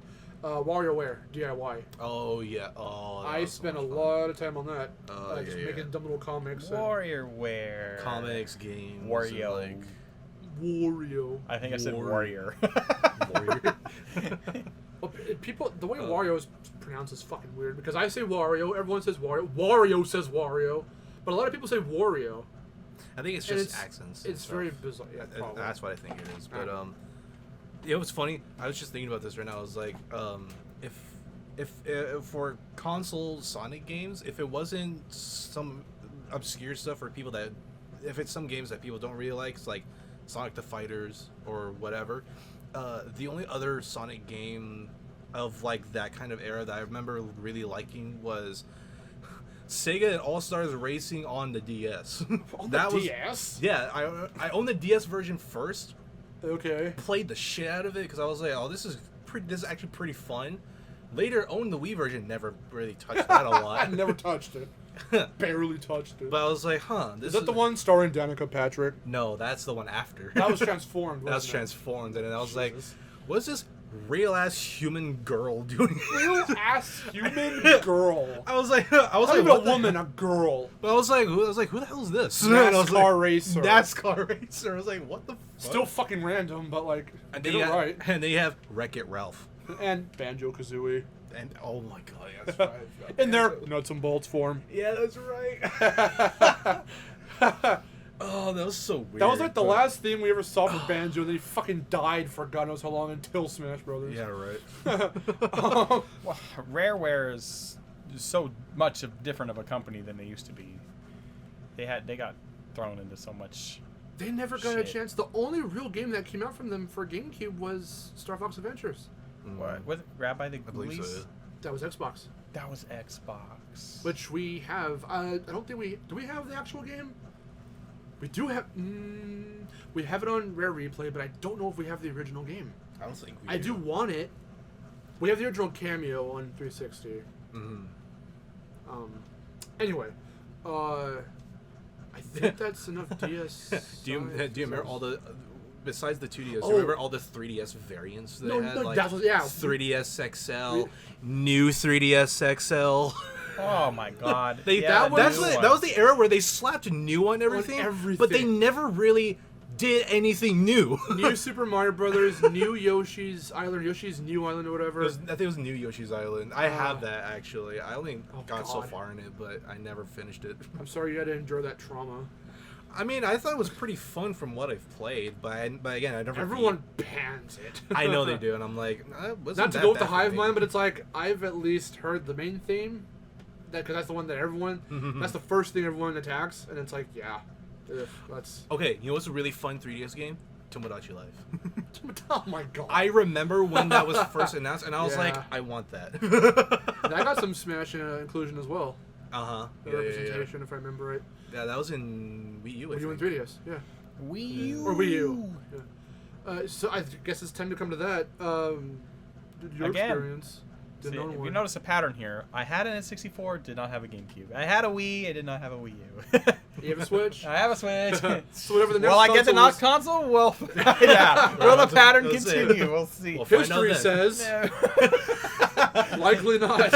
I did get a Wii U. If my history is to be. I did get a Wii U because I was waiting for a Zelda game, and it never got one. I mean, yes, it has. There was that demo. Yes. What'd you think about the tech demo? I mean, I didn't play that, but... Well, it wasn't playable. Yeah, it was just showing off. I was waiting Did you think, oh my god, the next Zelda's going to look exactly like that on Wii U? And then we got a port of Wind Waker. And Twilight Princess. And Twilight Princess. Yeah. Both games I had already played. Oh, cool ports, yeah. I think that's how Wes played it, though, didn't he? I think. Wind Waker? I believe it has so, some quality of life improvements over the original. Oh GameCube yeah, one. yeah. Yeah, that was also the time when they slapped HD on certain things too. It was like Legend of Zelda Wind Waker HD. Twilight Princess HD. Yeah, So it was just like what? I liked it, and I played it at your place, obviously, but I was just waiting for my Zelda fix to come out, and it never Skyward came Sword HD, which came out for Switch, which I own. But because finally when West Breath of the bought Wild it came for me. out, it was for the Switch, so I was like, oh, no, let's buy the Switch now. So I never ended up getting a Wii U, but not. Oh wait, no, we did get a Wii U Zelda. Breath of the Wild. Oh yeah, you got the Wii U version, didn't you? No.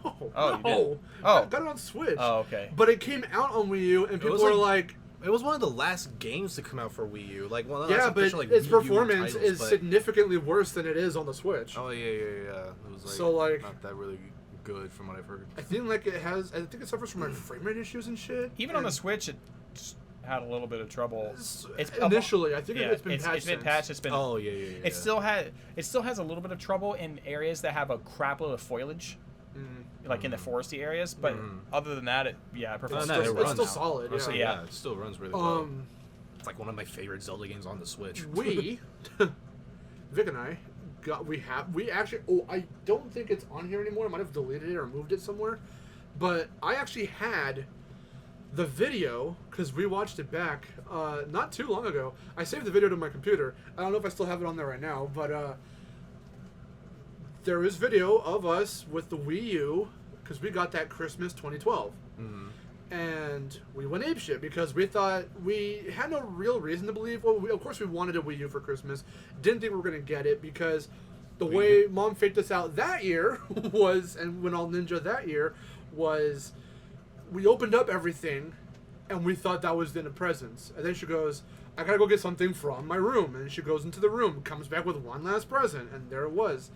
And we went crazy over it. But then also, on camera, they were like, okay, guys, this is the last console we're buying for you. It's up to you from this point onward to carry out the responsibility of, if you want your own console, you gotta buy it.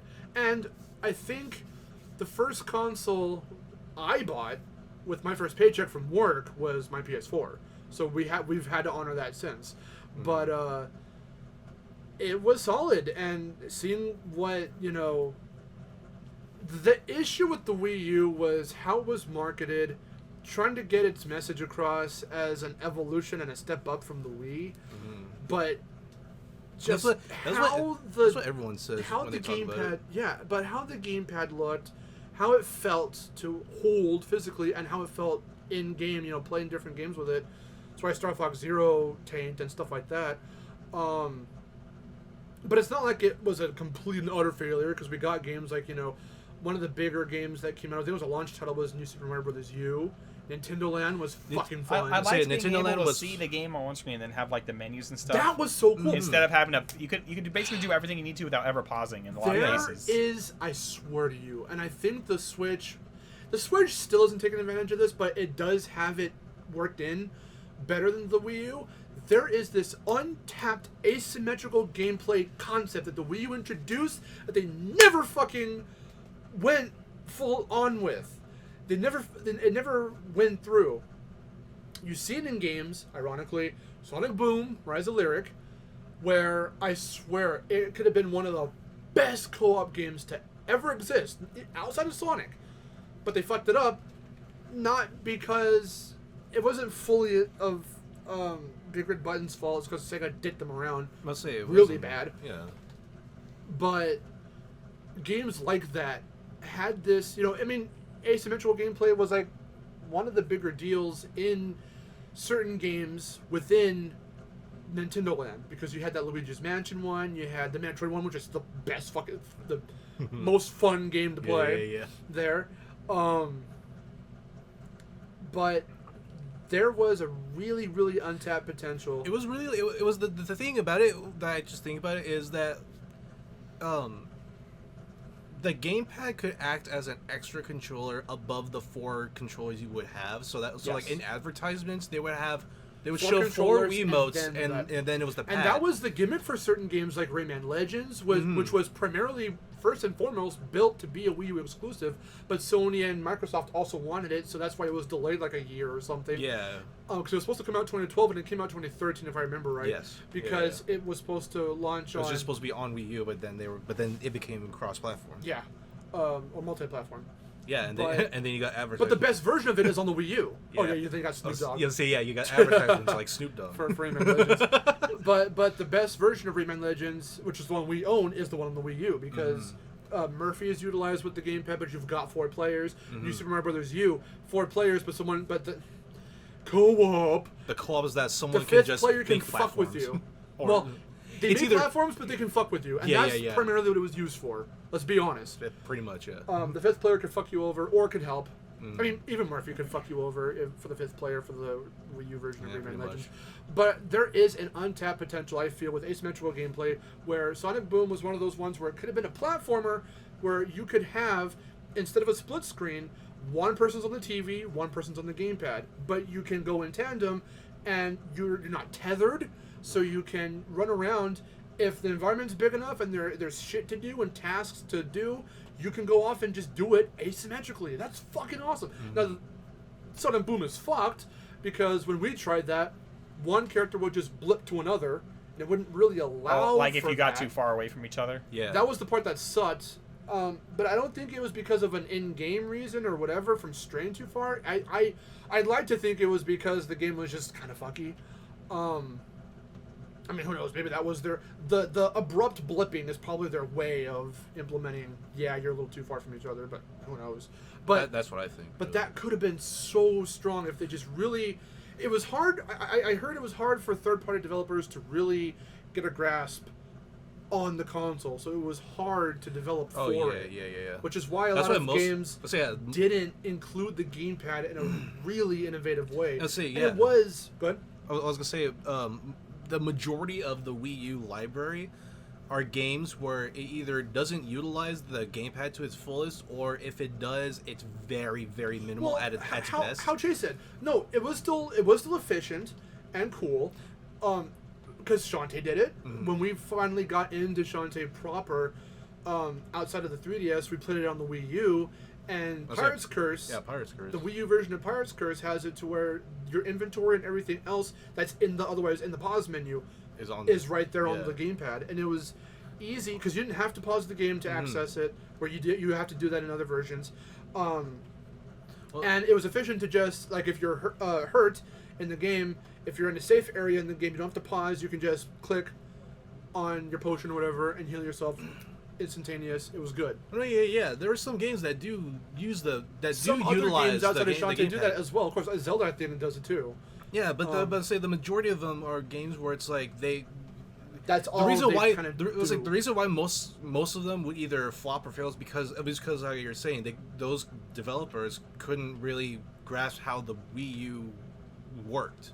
So that's why that's why when people rag on the Wii U, it's mostly because it's like those types of games. It didn't properly take advantage of the gimmick.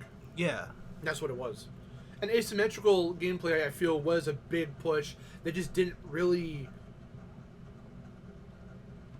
push it as such.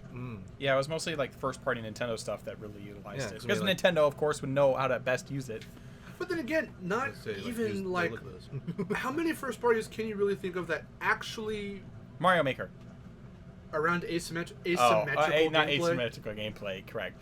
I was thinking about just Mario like... Maker did innovate with, I was cool. just talking about like Mario Maker's innovation really cool, with the yeah. controller, but yes, correct. No, Yeah, when direct it interactivity between the two. Oh yeah, Nintendo themselves But obviously. yeah, there was asymmetrical that wasn't really a thing. sparingly, because even in certain Nintendo games, like we were saying, with like Nintendo Land, it did it sometimes. But what other? Here, look over the library. How many other? I can't really see from Kick-ass Wii U games do we have? Mario 3D World. Mario 3D World was cool. Mario 3D It World. didn't utilize the gamepad. We almost beat the game. We were stuck on the final level. Fucking, what was it? Champions Road? Yeah, Champions Road. Well, we beat the game, but we didn't complete every single level. I'll say, yeah, we didn't do Champions Captain Road. Toad was on there. Captain Toad, we almost finished that one too. Treasure We were Tracker, we're on stuck the on last one. Because, well, What's up with you guys getting to the very end of the game and then just stopping? No. Okay. Have you played Champions Road? No. Have you played? Yeah. Have you even seen it? A staple from Mario games now, which started in Galaxy, I think, or Galaxy 2, was to have a final level that's just a gauntlet. Yeah. It's just fucking hard. And in 3D World, it's fucking hard. Yeah, it was hard. At least with the COLLAB in Galaxy 2, we finally got through. Yeah, we eventually Grandmaster did it. Galaxy. We eventually did it. Captain Toad is just a bunch of like minigame things that just stitched together in one huge. You have to go through it in one go. Yeah, but it was actually. But I will admit that Captain Toad was really fun. It was surprisingly really fun because they were like, okay, even Toad has his own game now, and it's like, how do you take a small little bit from 3D World? Those were the plushies, by the way. Those are the ones we got in the box, and this is the one that Mom. These are the ones we always fucked up with because. We would mess with these guys a lot. Oh yeah, they got like ripped and torn apart. No, like with this Mario one specifically, yeah. This Stitch right here was because he got burnt. Well, somehow we burned him. I don't know how that happened. Wow, you're mean. No, but he. Well, it's not like it was intentional. We're gonna have to like post a picture of this fucker now, so that way people can see what Mario plush we're talking about. I don't even know. We would do this a lot with him. Just squish him. Really squish. He's like dancing with a little squishy animation. Yeah. What else in the Mario Kart 8? The original Mario Kart 8. Yeah. Which was very. Well, at least in terms of its battle mode, but I mean, it was fun. I don't know. It was fun. The battle mode was the only part that sucked. That's what I'm saying. That's what I'm saying. Like the battle mode was. Oh, I thought you said Mario Kart 8 is. No. Okay. Mario Kart 8 is fun. The original Mario Kart 8 was fun. The original battle mode was shit. Yeah. That battle mode was. They changed the battle mode? Yeah. Yes. So the battle mode, because for every other Mario Kart, normal ass, what you think of battle mode, are these cool arenas, and they're unique to the game, and they're not really based off any of the existing tracks. They're just hell. The one in Double Dash, there's one in Double Dash that's just a GameCube. I'll say some of them, they also had this thing and Mario where Kart DS had one where it was a DS. Yeah, sometimes they would have stages based on the consoles they're on. Yeah. So like GameCube and DS. But sometimes, most of the time, it was original arenas. Yeah, just and then some other arenas. ones, like in Mario Kart Wii, they would bring back some of those older battle stages and remaster them or make brand new ones and stuff. Mario Kart 8 took random pre-existing racetracks and just tweaked them so that way you can drive through them forwards and backwards. Yes. And those were your battle tracks. Yes. The main one that I can think of was what's it called? Yoshi Valley. The one from N64. Yeah. I think it was N64. With all the twisty, windy paths. Yeah. And that one was so shit because they're so big that you never come across anyone.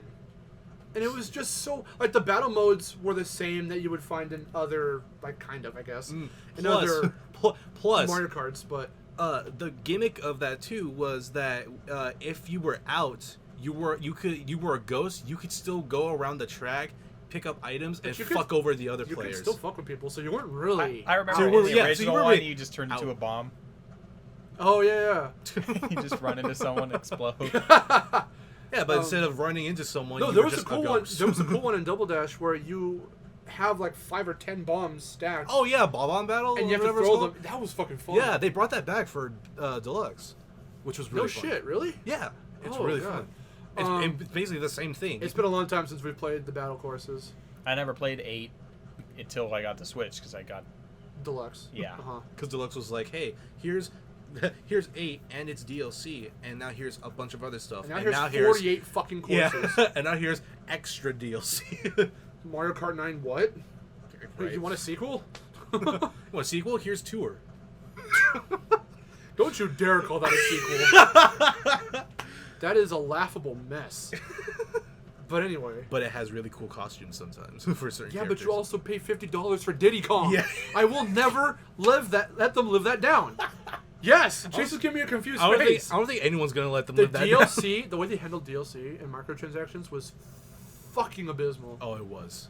In Mario Kart Tour. It definitely was. It was That's so that's shit. the mobile one, right? Yes. Yeah. It was shit.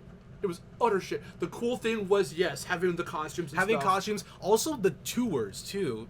They basically... The tracks themselves weren't that bad. Yeah, that was a version of Grand Prix or something. Yeah, that was a version of, like, CTR Grand Prix. CTR Natural Fields Grand Prix or some shit. Yeah, it's like the seasons. That's why I will, to this day, argue that Tour could have been in contention on a home console. It could have been in contention with CTR Nitro Field because it was basically the same fucking thing. Where it's like, you have brand new characters that are introduced to there. Switch, you've got the costumes. Kart 9, and there you go. Yeah, it's like you have the costumes. You've got characters that you didn't think would be characters, like Hammer Bro and King Bob-omb. And it's like, you have all these other things. Tour and it's also had Donkey Kong Jr. in a pixelated 2D. Yeah, they were just like, oh, hey, do you want 3D Donkey Kong Jr.? Do you want Donkey Kong Jr.? Do you want us to raise him from the dead? We can do that on this mobile platform. But anyway. But, I mean, 8 on Wii U. The regular base 8 on Wii U was fun. This kind of turned from Wii U to Mario Kart. I know. Well, no, because I remember, okay, the funny thing is that when Wes and I started Trash Talk back with Arc 1, we covered E3 2013 stuff, and that was back when we were really hyped for Smash Wii U, because that was something that we covered. Oh, we did not stop covering Smash Wii U on that damn show. When we were hyped for Smash Wii U. Well, because it was like, okay, next after Brawl, awesome. It looks pretty fucking dope. It's clean. The trailers too. The graphics are amazing. Awesome. Yeah, the trailer fucking the animations, the CGI animation is fucking beautiful. Palutena's trailer though. That was cool. Rosalina's is awesome. Rosalina's, yeah. Because it looks like Mario Kart. At first, it starts off like it's a Mario Kart trailer. Yeah. And then it was like Kirby. Kirby and Mario Kart. No, a lot of people did go like, wait, are they doing like a Nintendo Kart game or something? Like a spin-off of Mario Kart? A spin-off of a spin-off? But during the E3 2013 arc of Trash Talk, that first initial thing that we did, like, we were hyped. That was the Wii U era. That was like the start of the Wii U. Like, it came out in 2012, the console itself, but all the biggest games we're looking forward to and stuff like that happened in 2013. So, like, and we started Trash Talk right like that, it was good timing.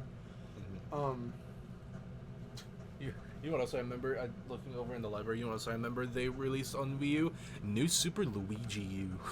That was the year of Luigi. The year of Luigi, and they hid Luigi and Dr. Luigi, which we played as a one-off. He's doing the thing where he's holding the suction of the cup into his mouth. There was, all the little Luigi references in 3D World. New Super Luigi U, which is hard as fuck. Wes and I played it on the channel for St. Patrick's Day because green. Literally because green. Literally because green. I mean the color of the box too. I don't even think we were. Wait, green. Were we able to drink legally yet? I don't think so. No. I don't even think we were 21 yet. No, not if I remember. No. But that's the Wii U. Well, wait, what else was on Wii U that we remember besides Smash? What else was on there? I like that product, Mario Maker. Mario Maker was really fun. Yeah. I think mostly the other games that we've ever liked from Wii U came from the shop. Was like other games like fucking Nihil Umbra. Yeah. Color Zen, which is a really weird one. Runbow. That Typo Man one or whatever it was called. Typo Man was really fun too. What'd you say? Rainbow Run? What'd you say? Runbow. Oh, Runbow. Oh, that one was cool. That one was fun. That one I was actually fun. really liked that. We should play it for the show. That one was cool. Oh yeah, it's on other platforms. I'll say it's actually they brought it to Switch. Nice. And also Typo Man as well. Oh, cool. Yeah. Most. Oh my God, mine at number 9. Oh dear Lord. Oh my God. Yeah, we still have it. I remember we touched it once and never touched it again. I made 2 folders. One called, because you can make folders on the Wii U. One called Demos and Shit, and the other one called Shitty Ass Games. Shitty Ass Games. And I put my number 9 in that folder. It also had, no, because we called the Wii U back in the controllers episode, we called the Wii U, like, it was the tablet kind of phase of Nintendo because, of the ways that you could use the gamepad, and I remember there was that like Wii U call thing, whatever it was called. Oh, that FaceTime app looking fucking shit. FaceTime, Skype ass fucking like. But Wes and I did use it a couple times. To talk between Wii U's? Yeah. Yeah. Huh. It was a literal. Yeah, you just hold it up because the camera's right here, so the gamepad is right here. So you have the camera, and you just hold it up and go, "Ooh," and then they can see. It's just like how? It's just it's just like any of those things. But the one other cool feature of it was like you could draw on the screen. So obviously, yeah. So you got Art Academy. I've got got Art Academy. so many beautiful creations on Art Academy. And by beautiful, I mean they're just there's like a fucked up Sonic. You know what's funny? And like the Smash logo, and I just drew all kinds of random shit. I remember. Oh my god, I remember. I had this fucking. I guess it was a phase of some kind, where it's because at the time, Miiverse was like the one thing I really liked going on. It was kind of like Twitter, but not being on Twitter. No, I used to use Miiverse a lot too. Yeah, we used to do drawings for people. Was it like commissions or whatever? Yeah. I remember doing that a lot, and like if it wasn't just drawings that I just did for myself, it was usually like some friends or people that we follow or stuff, and we were like, oh hey, that's pretty cool, and then like sometimes they would ask, and sometimes we would just do drawings for them too, and that was like. You know, it was a really fun thing to do, actually, but I wish I saved some of those old drawings. You were trying to think of games. How did we forget Splatoon? Oh, yeah, Splatoon. Yes, you're a kid in Squid now. Yeah, the kid in the Squid. It was the last physical game that Iwata worked on. His name was on some other games, like 2 or 3 games after that, but the last game he was a part of before he passed was Splatoon 1. That was 2015. Yeah. And also fucking Hyrule Warriors. Hyrule Warriors. Yeah, I never got the original version. Yeah, never got far in it, but it was really fun from what I played. It was fun. It was really, really cool. I like that concept a lot. Oh, yeah. The fact that it's a Dynasty Warriors crossover kind of thing, like a little collab, but also just bringing in all the different iterations. Oh, characters from different that game was iterations. cool too because it didn't just have. It wasn't just this is Dynasty Warriors with Zelda characters. It was its own thing. They included Zelda elements to it. It was too. It was a True Blue spin-off though, because it had its own original story with an original villain. Yeah, well, it's like it feels Sexy McBoobs. It felt like another Zelda game, basically. It's like Lana, everyone's favorite character. For some reason, people bitch about her. So she's whatever. Linkle, everyone's legitimate favorite character. Yes. Because everyone's been asking for a female Link, so they were like, "Hey, female Zelda." You're one of those people. It calls Link Zelda. You legitimately said that in the Zelda episode. No, I didn't. Of the podcast. Yeah, you did. You did. I do remember that. Because obviously you had Link in your head, but your mouth said Zelda, and you were like, God damn it. And we I gave you shit for it. Oh. What? I don't remember that. It happened. Well, it's a 2-hour long. I mean, this is about to be a 2-hour long fucking episode, but that one was 2 hours. It's in there. Another fucking game. Pokken Tournament. Fucking Pokken! Dude, when that shit came out, when I saw that trailer, I was like, is this a joke? But then I saw it and I'm like, this is fucking awesome. Because the only thing that they had to sell me on was, it's a Pokemon fighting game, but from the creators of Tekken. And I was like, here's my money! Oh, I think this would be a package has been handed to me from, and I think this is the expansion pack. Oh, cool! Awesome. So, funny how that works out. Timing. What was I say? Yeah, I remember playing Pokken a lot. Pokken's fucking awesome. Yeah, it was really cool.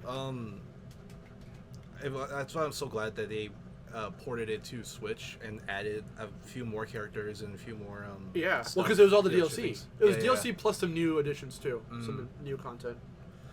Yeah, those games were really fun. I remember seeing the advertisements of Tekken Tag 2 for Wii U, and they added Mario elements in there. Yeah. So you could. Well, and Zelda stuff. Yeah. It was like Zelda Nintendo crosses. things. Yeah, because there was also Star Fox, I think. Yeah, because that was also the era where when certain games came out on Wii U, they would add Nintendo stuff to there, like Bayonetta, where you. Oh, that's right. The giant Bowser fist comes out of the floor. Yeah. I wouldn't argue that Wii U started that. I would argue GameCube did, because we forgot to mention certain games like that NBA one and the NBA SSX that just had like Mario, Luigi, and fucking Peach as random. I retweeted something like that today. Actually, they were like, "Hey, remember this shit? Shaquille O'Neal versus Peach." Oh my god, yeah, that's right. Oh my god. So you get little cartoon stubby ass Mario with Shaq.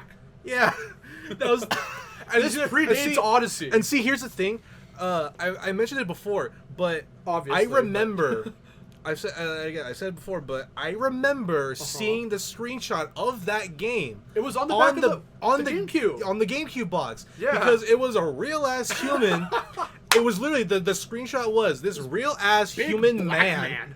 And then there's Mario. Cartoony, stubby ass Mario just next to him. And it's like, what? And it was like NBA. And it was like, what? To ride the forgotten things we didn't mention during GameCube, little train real quick. DDR Mario Mix. DDR Mario Mix? Oh, dude. I remember when we bought that. We bought that at Best Buy of all places. It had the dance mat and everything. Yeah, the dance mat's still up here. Yeah, That's the one we thing. have the dance mat. DDR Mario Mix. I see it. It's back there. Yeah. It's hard to see, but it's Yeah, it's I back can see there. Mario's boot. Boot.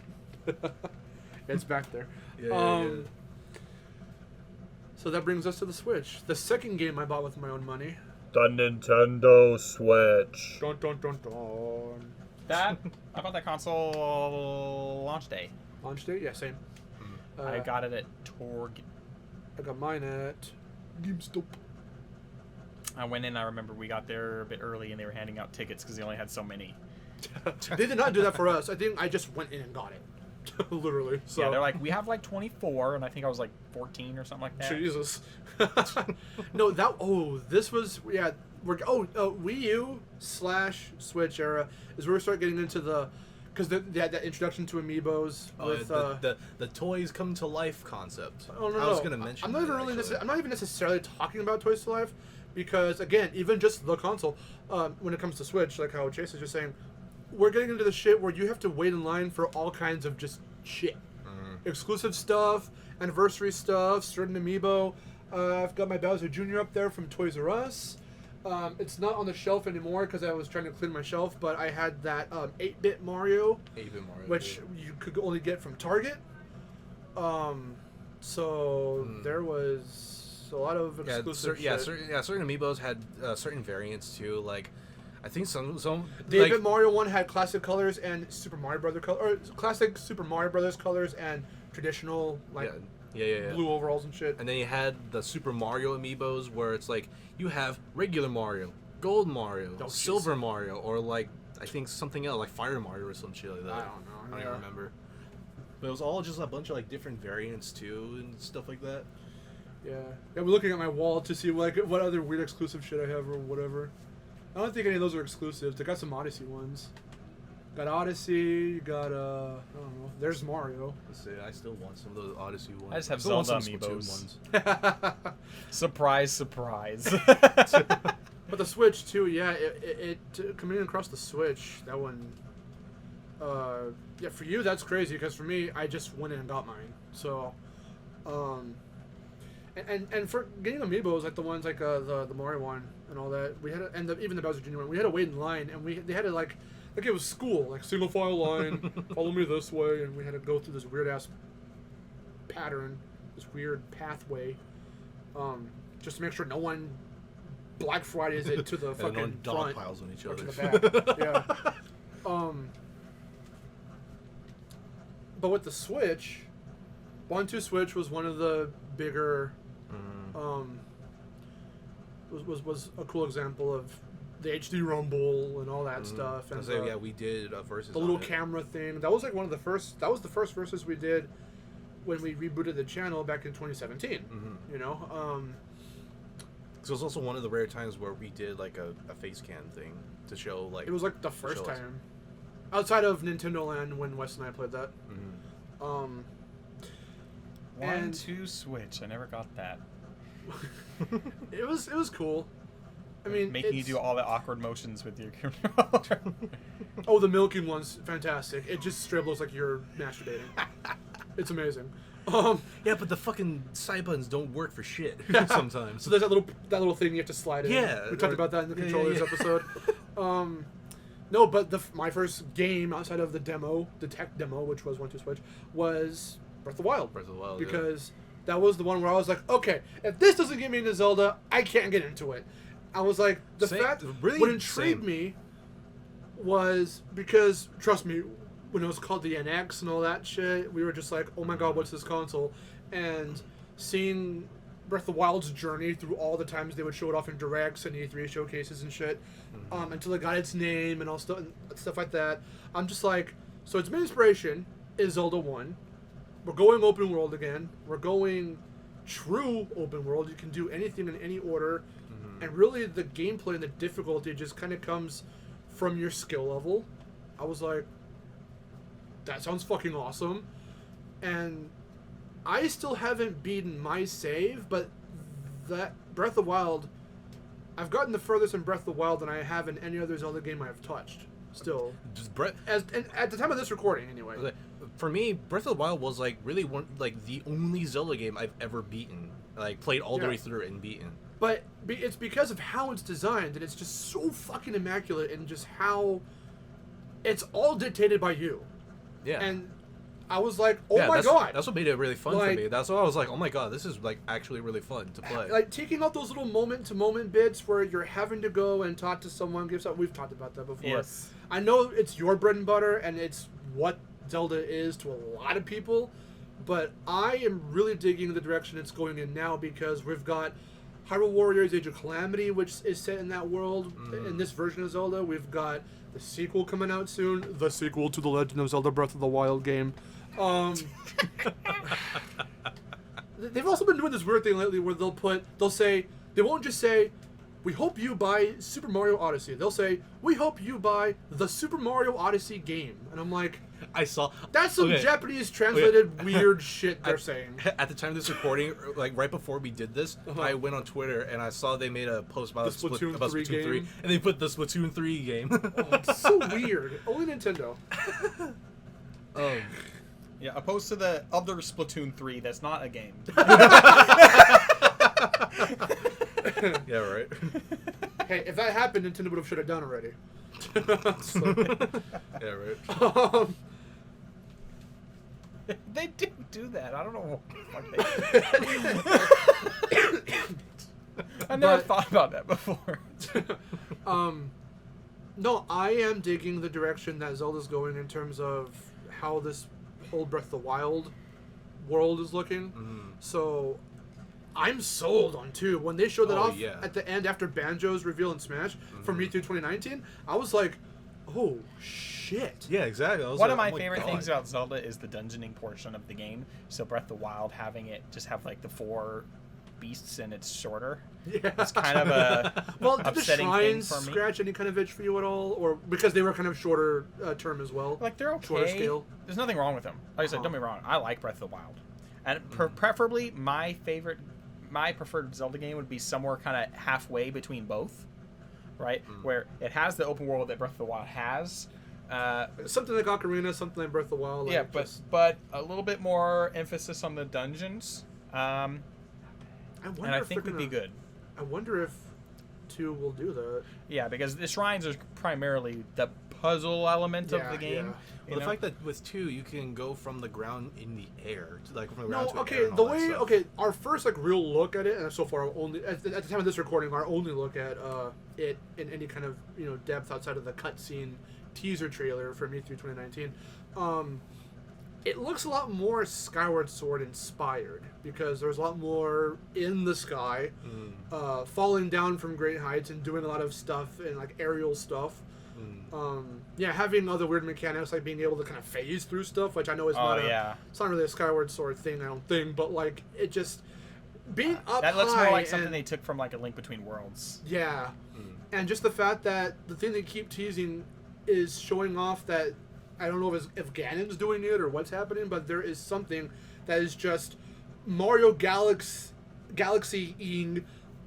Hyrule Castle and just bringing it up. Oh, yeah. Because it happens in Galaxy 1. Yeah, I know what you're talking about. Mario Galaxy-ing. So I just think of that weird-ass booby UFO that just lasers the castle and they just bring the chains down and lift the fucking... It's so fucking like, weird. The motion controls, I remember because Skyward Sword, one of the biggest problems that Skyward Sword has was the motion controls. I went back and played it and I realized how much of it was me. For the original? Yes. Now, again, it's still Wii remote controls and it's still rough around the edges. But once I actually took the time to make sure I understood how the controls worked, way better. I was like, holy shit. Like, it still has problems, but I didn't realize how much of it me was just being a moron with the remote. Well, that's funny too. Like, I remember, like, we never ever got far or even beat Mario 64, the original. So, like, having that You've never knockoff controller. beat it? No, we never got that far into it. At that point, that's when I stopped. That's my interest. I was like, wavered. But when I went back to it, when we got the knockoff controller, the shorter one, it was way better to play. And I was just, and I don't even know I don't remember how far I got into it, but I still kind of want to continue it with that. Are you talking about the one we got with the 2 prongs, triple prongs? Yeah, the little blue one. Yeah, the blue one. That's what I'm saying. Like, using that controller to play it was it was like, oh my god, I can actually like play the game now. But yeah, no, the Switch. Like, watching people's reactions, Etika's reaction, of course, and other people's reactions online was a really big hype moment. Everyone who would cover just info on it and stuff, that was a really big part. Yeah, that was the takeaway, like the at-home console and the portable console at the same time. Apparently it was either leaked or people were guessing it, that was like The fact that both based off controllers patents and stuff. I remember Joy-Cons are separate controllers. when the patents came out, because people were, like, IGN and shit would report on it being like, Nintendo's got some patents that they've done, and it seems that their next console might be something of a hybrid, but what exactly does that entail? Yeah. And yeah, no, being able to, it took the best bits of what made the Wii U a really cool concept, and then also when they really showed off the Switch, in one of their conferences, they were trying to, like, be like, okay, well, this is what we took from all our consoles, and the Gamecube has a handle. Okay. Thanks for reminding us. But also, just a reminder that the Nintendo Switch has games. that became a big meme. That was from what? Wasn't that one like an E3 or something? It was something like that.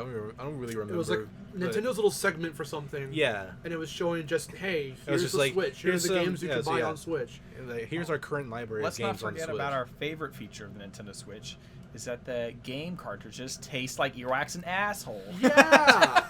To this day, to this day, every time we get a game, I lick it.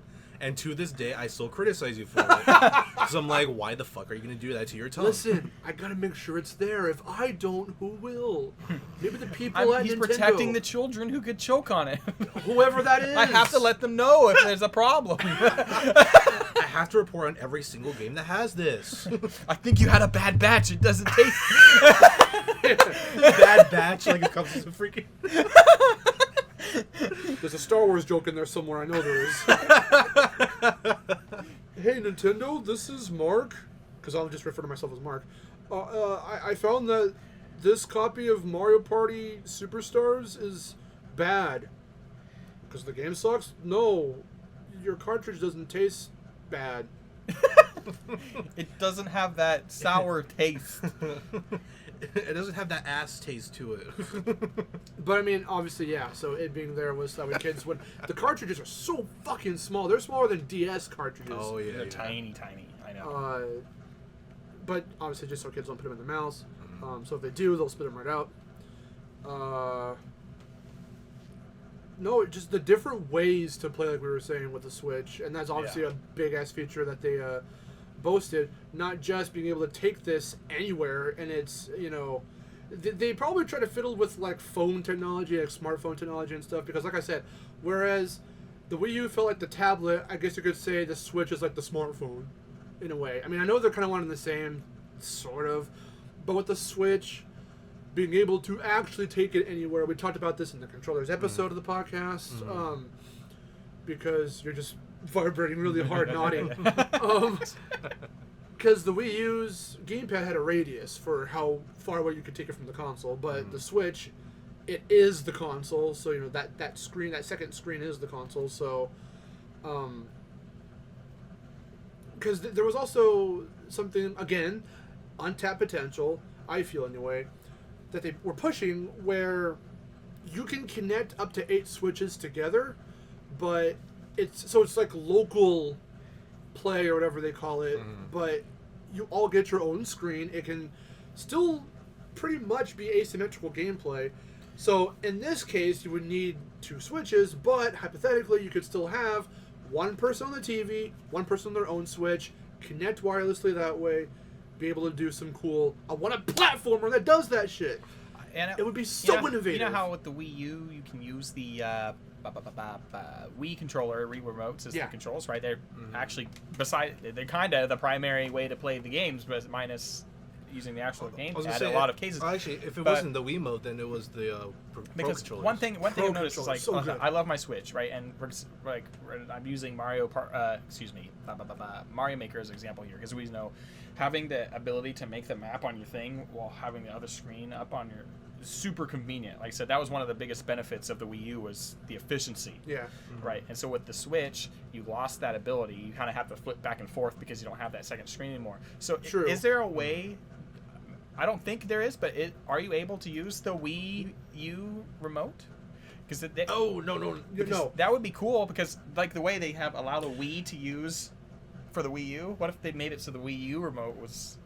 That would be cool. That would be cool. No, they don't. I was gonna say though, there is a way to alleviate that, since obviously the Switch screen is still touchscreen. Yes. Now I'm forgetting the terms. I've heard them before, but I'm forgetting them. The type of screen that it is more in line with an iPhone or a smartphone screen than what they have with the Wii U, which is one of those ones where it's one of those touchdown screens. So you could use your finger and stuff too. Oh, I see. You can use your finger on the Switch screen, but what we did was we bought some phone, little plushy phone pens. Yeah. Little, and that like works. the thumbpad thing. Yeah, I know what you're talking about. And that works. So I make my Mario Maker levels, my Mario Maker 2 levels with that.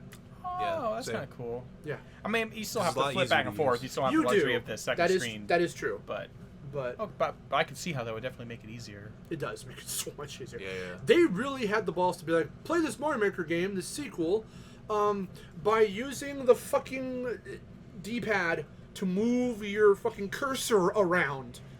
It'll take eons to get a level done, but you can do it. That's how I do it. I'm sure. And my levels are long. You've seen my levels; they're not short. I'm sure there are people at dropped Mario my Maker phone. 2 people that use a controller or something. I'm sure to make crazy ass levels. Millions of people out there are probably masters at it, but I was like, the fuck?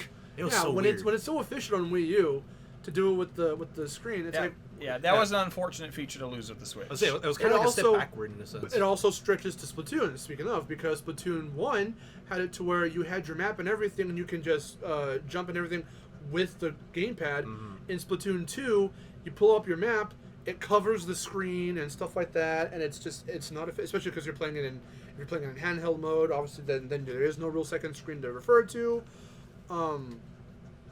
What they effectively did was, in terms of that asymmetricalness or whatever, they split it, and you would have to do it, massive air quotes on that, with 2 whole different consoles. So it's not really efficient because you can play your Switch on the TV, but you can't have anything with you right there. Mm-hmm. Or you could, you'd have to take it out of the dock. Now it's not on the TV, so it is weird. Yeah. But there are ways around it, I guess. Some of them just aren't really as efficient as others. But no, I mean, the Switch is really solid, and the funny thing with the marketing, I feel, God, Nintendo, like we've said before, they're great at making games. They're fucking weird with their marketing nowadays, because, and their business practices, because I remember when it was Wii and Wii U, they put a huge emphasis, of course, rightfully so, in their marketing with families, doing everything with your like 5-year-old, 6-year-old, little brother, big sister, your grandparents, mom and your dad. We're getting there. Hold on. Families, Wii and Wii U, having tennis, all that shit. playing Super Nintendo Land or Nintendo Land? Super Nintendo Land. Super Nintendo World. I feel like Wii U was the start of their push to be that family friendly thing. So I know they've been like that before, but before Wii U, it was kind of like a mix where it was like, oh, it's for everybody and stuff like that. So Wii U had some of that push too. Wii U did, I mean the original Wii even had a little bit. Yeah, but with Wii U, it felt like it was more like, hey, this is directed more towards families and kids. And no, we forgot to talk I need about. to just not put my phone in my pocket. Yeah, maybe don't do that. We forgot to talk about the fact that the Wii U era was Nintendo's "How do you do, fellow kids?" Oh yeah. With the skits, their meme era, Robot Chicken, the Muppet puppets they had, the Reginator, the Fizamech. Yeah, Fizamech. That little kid running the company while he went to go do the Nintendo Championships. Oh, so yeah, bringing the Nintendo Championships. Bill, you're fired. Bill eating the donuts for Yokai Watch. Yeah. My God, so many memes came from that era. Oh yeah. That was them trying to be like, hey, we're like it's like a YouTube skit show. We're trying to be hip with the kids. It was but so we like really don't know how to do that. On one hand, you can argue yes, it's cringe as fuck. But on the other hand, it's so funny. And it was kind of cool because if it makes memes, it was worth it. we got when the Mii's were introduced as fighters. Oh, you got that cool ass fight between Iwata and Reggie. That was like, oh my God, it was the most hype moment ever. I think it was one of the most hype moments in like the Smash history. Man, I miss. Not even so much with like Nintendo, but with Smash and stuff. I miss Iwata. Oh my God, it was so. Because the directs were him going directly to you. I do miss Reggie. I didn't get to meet him, but we did. Wes and I saw him at an E3. It was E3 2018 for Smash Ultimate. We were in line, and the dude in front of me, because he and Bill were walking off somewhere to go behind like the stage or the set or wherever, and we were in line for Smash Ultimate, and the dude right in front of me goes, "Reggie, is your body ready?" And in his very Reggie way, he just looks towards us and goes, "It's always ready." And he just keeps walking it off. Yeah. It's the funniest shit. I'm just like, oh my God, I got to see that in person. I wish I was there to see that in person. But it was amazing. But the cool thing about, again, the marketing, the Wii and Wii U, always big strong focus on the family and all that stuff. The first trailer, that initial announcement showcase of the Switch, there were like no kids in it. It was directed towards us, the 20, 30-somethings, you know? And that was cool because it felt fresh, for once. It felt like we know it's going to be for everyone still. But the way in which... I mean, the way the Switch looks, it doesn't look like the Wii U or the Wii. It doesn't have necessarily any weird, gimmicky-looking peripherals or controllers. I mean, sure, the Joy-Cons, and the fact they're called Joy-Cons... And the way the different colors of them, that's just more for a customizable kind of... They bring joy, but they have cons. Purpose. Hey, that's kind of true, though. The drift. The drift, though. I had it. Joy-Con drift, too. Yeah. One of ours still does. The blue one does. The blue. I bought the blue one replacements. does. I got Whichever the one was Skyward the one. Sword Yeah. ones. I do. I am the looking black at, ones suffer from it, but of course. I heard somewhere. I don't know if it's true. The reason I bought the Skyward Sword ones because I didn't really. I'm like, yes, they're Zelda, but that's not actually why I bought them. I heard that they redid some of the padding and they're not supposed to get drift as easily as the originals. Yeah, I remember they did that for not even just those. For, I think for all the Joy-Cons in general, when they kind of released them later, they were like, oh yeah, so they try to. Maybe that's why, because like with the colored ones, it's hard to know which version you're getting. Are you getting like an old or a new one? Yeah. Or with the Skyward Sword, you can pretty much like guarantee that it was later batch. Yeah. I am looking to. I've been wanting to get some new ones for a while, so at some point we might. But that was cool. Now, with later trailers, they did eventually kind of shift back into being for kids and for everyone in the family. Yeah. And then we got the Labo. They tried to sell you cardboard for $80, and it was fucking stupid. Because speaking of patents, there was the one where I was like, oh, interesting, where it was like, hey, they're gonna invest in a headset. And you can just slip the console in, and that's your screen, and the Joy-Cons are your controllers. I'm like, that's fucking awesome. Fucking Labo. That's what it was. Because there was that dumb, stupid robot Cardboard. Oh yeah, the robot. That's what it amounted to, because it's the cardboard headset and you slip it in. I'm like, are you fucking I remember kidding the me? fishing pole one where it's like, And it was really cool because they made a VR mode in Smash Ultimate, and also there was a Labo costume for the Mii fighters in Smash Ultimate. The concept of Labo in and of itself wasn't too bad. The It's the concept- fact that I they made definitely it cardboard. The concept of Labo is cool. I wish it wasn't cardboard. That's the biggest that's problem the with only it. thing. But I understand why it's cardboard, because in the trailers they want you to be able to customize it however you want. Kids draw on shit all the time. Draw on your fucking peripheral. It's a feature. That makes sense. I get it. But it's a box. They are just selling you a box. Yeah. I know how easy it is to break it, right? It's cardboard. That too. Yeah. Exactly. Yeah, You can exactly. rip it easily, especially because they're so fucking complex in how you're supposed to fold them to make the damn thing you're supposed to be making. Like, Exactly. it's no wonder that you barely hear about it anymore. You rarely hear about it anymore. Yeah. So, that was that. Labo was very short-lived. Labo, more like lab no. Good joke. Good joke. That was good. That was good. Good joke. Thank you. I'm here all day. Well, besides the Labo, I mean, the Switch itself is very. Oh, it's solid. It's what we it's still very have solid. right now. And like we Going were on talking 5 about, years its biggest. now. I know it's Well- still one of the most. It's still one of the fastest selling consoles despite its age. Yeah. We're going on 6 now at this point, Yeah. I think. Yeah. Yeah. But yeah, and soon. it makes sense because it does such a good job of marketing its conveniency, right? It can be a home console. You can take it out on the go. And if you want to play with a friend anywhere, you put on the kickstand, you hand them one of the Joy-Con, and bam, you're playing together. You know, it's super convenient for a lot of scenarios. Because Oh, yeah. I actually didn't finish that thought. The different ways to play, because with the Joy-Cons you can slip them into the dock. Now you've got a full controller. Or if you need to do some Wii-ass, motion control shit, you've got the Joy-Cons separately. Don't want to use any of that crap, and you got games that play more traditionally, use the Pro Controller. It was just so convenient. It was so cool. When they revealed the console and stuff, that they showed off all I was the waiting ways. to say bless you. He was gearing up for a sneeze. And it would have been loud as hell. I don't know what's happened, but I got it to stop. But yeah, that very first trailer showed off all the ways you can play and stuff like that. Yeah. Of like the convenience of it, and it was very well done. The way that They trailer was. learned from their mistakes of how they were trying to market the gimmicks and the features of the Wii U, and the gimmicks and features of the Switch sold themselves the way the Wii did, and it was just like, oh my god, different ways to play with the controllers. There was no explanations needed. You just needed to watch the trailer and And you'd be again, like, oh, hey. again, the types of games they were going to have on, not necessarily at launch, but in that initial lineup, like Skyrim was on there and shit like that. Like, that's why there were barely any kids. I don't even think any at all in that first trailer, because they were trying to be like, hey, we're gonna do arcade games and stuff like that, family-friendly stuff, same as usual.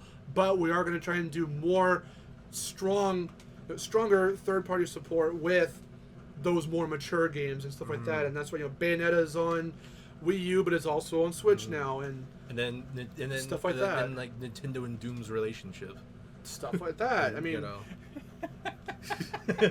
Isabelle and Doom Guy. Isabelle and Doom Guy. That was a thing. They did reference that, didn't they? Yeah, when Doom Guy, the Doom... It's a costume and... The Doom Slayer Mii costume came out, Isabelle was with him. Yes. Wasn't that a thing? Yes, okay, that so was a they screenshot, referenced to me. Okay. It was a screenshot, and I believe it was also in the trailer. In the trailer, Yeah. yes. That's about it. They did release 2 different versions of the Switch. People are saying, where's the Switch Pro? Where's the whatever? Is this 4K gaming? Whatever. But right now we've got the Switch, what's it called? Lite, or the Switch, what's it? The smaller Switch one? Lite. Switch Is Lite, it I Lite? believe, yeah. And then they have the OLED. And then there's the OLED, which I think is the 4K one, isn't it? Well, it's slightly bigger and it's clearer. It's not. It's not 4K still. From what I understand, the screen is by far the biggest difference. Like in terms of the actual internals, it's almost identical. Okay. So yeah, I guess because PS5 designated 4K, I think. Well, it does. I don't know why I said I think. Series X, I think, does it too. So like, people are waiting for that next. I mean, it's an aging console. It's struggling to keep up with a lot of newer third-party games now. I think it's time, probably, because there's only so much more power you can push out of it now. I was gonna say it's so funny. Go ahead. You first. Oh, all I was gonna say was, it's so funny how the console lifespans sometimes they do go beyond what is normally the case. It's usually about 5 to 7 years. Sometimes, 5 to 7 is about. Sometimes, if they're still supported enough that strongly, they can go on for about double that. Because, like, what the last you said when we played Just Shapes and Beats, that one of the last Wii games or so came out in like 15, 17? No, didn't they just release like, I think it was 2020, 21? I think it was like It was a new dance game. Just right? Dance. Yeah, I was gonna say yeah. But still, I mean, even if it's for the meme or the joke or whatever, like, still the fact that a Wii game came out in the 2020s is insane. But yeah. like, in terms of actual support, you know,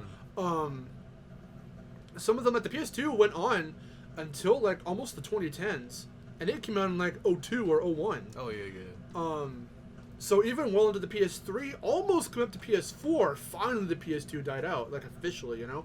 And we're even now still barely at this time of this recording. The PS3 store is about to go down soon, I think. The Wii U support for the eShop is going to go down soon, you know. But that stuff's barely coming up, and the Wii U came out like 10 years ago. So, like, even though games aren't really coming out for it anymore, necessarily,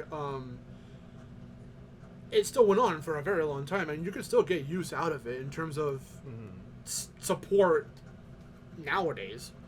Oh yeah. They definitely also, those kind of consoles definitely leave enough lasting impressions for you to want to go back to those consoles and to still replay those games that you know and love and stuff. And even then, because sometimes they still do, or they're like, oh, you remember this game from this console in this era, and like when it was at its height, and now we're gonna bring it back. Because like I said, I recently streamed Mario Sunshine again, and it still holds up. It still holds up. Minus the glitches, but... Oh, yeah. I haven't come across any. And they didn't fix the camera too much better than Mario 64.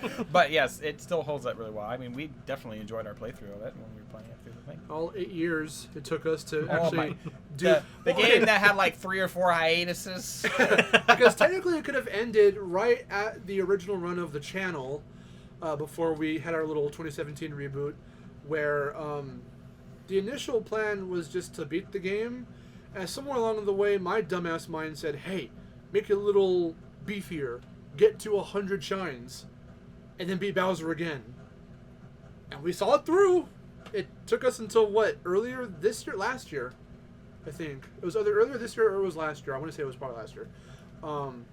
We finally did it. My God. I mean, it would have been done in 2018, 19 if COVID didn't happen, but whatever. We got a lot of mileage out of the channel, Vic and I, just nothing but us for like 2 years. Yeah, right. Yeah, that's about it. Well, the only thing I was gonna say was that console lifespans tend to be like the fucking same as computers. It's only every handful of years. So yeah, it's interesting that the Switch is still going pretty damn strong. But yes, hopefully we do see some kind of, in terms of the future for Nintendo, we have no idea when their next console is going to be, what it's going to look like. Yeah, because it's still selling so well. They don't really need to make an entirely new console yet, because if you can just make something that a lot of the Switch games are compatible with, they just run at a higher resolution and perform better. Yeah. Right, and then you could just keep developing newer games for the newer version. You know. I think that would be fine. Yeah, because the Switch now is basically like, here's a bunch of original games, and here's a bunch of It's doing so well, Nintendo doesn't need to completely reinvent the wheel here, you know? Yeah. And the funny thing, too, is that making it handheld and being able to take it anywhere effectively killed the 3DS, because... Pretty much, because, I mean... that support ended you don't hear them being like, here's our new DS or anything like that. It's all about Switch. Because the funny thing was, I was like, how come... Because again, look at it this way with their handhelds. How you have Game Boy, and there are a couple different versions, but they all look and feel and kind of play, for the most part, different. They play the same games, here and there, but they look and their concepts, design-wise and stuff, are very different because you look at the Game Boy and then the Color, which do look similar, but they've one's enhanced. The GBA immediately way different, plays better games. SP plays the same games but has some extra benefits, and looks cooler because you got the little clamshell design. Game Boy Micro plays the same games. It's a little bit smaller, whatever. It looks cool. Rare as fuck to find nowadays, but and that's the Game Boy line. Really cool, and it's varied enough. DS, DSi, 3DS, 2DS, new 3DS, 2DS XL, 3DS XL, new 3DS XL. You didn't even bring up DS Lite. You skipped that one. DS Lite. DS Lite. God. So many... DSi XL, too. Yeah. That's the one I have. Oh, yeah. No, yeah. Because yours is the Mario Mine's 25th Mario. anniversary Yeah, edition. which I really like. So many fucking different versions of the DS. I know, it gets convoluted. So I was like, what could like a new handheld look like that's like exclusively like a handheld? Well, I mean, technically the Switch is. It can be if you want it to be exclusively a handheld. But these are home console level games that are on it. I know, because PlayStation, the Vita and the PSP are struggling too. They're done pretty much. Yeah, now, pretty much. The Switch kind of was like, oh, I'm the king now, bitches. Pretty much. It's the best of both worlds. You get your handheld and you can take it wherever. The and only it's your home console. recent thing that's come up is the Steam Deck is having some moderate success. Well, there have been copycats. There have been. What was it? There was one that came out. What was it? Oh, there was one that was gonna come out. I forgot who it was from.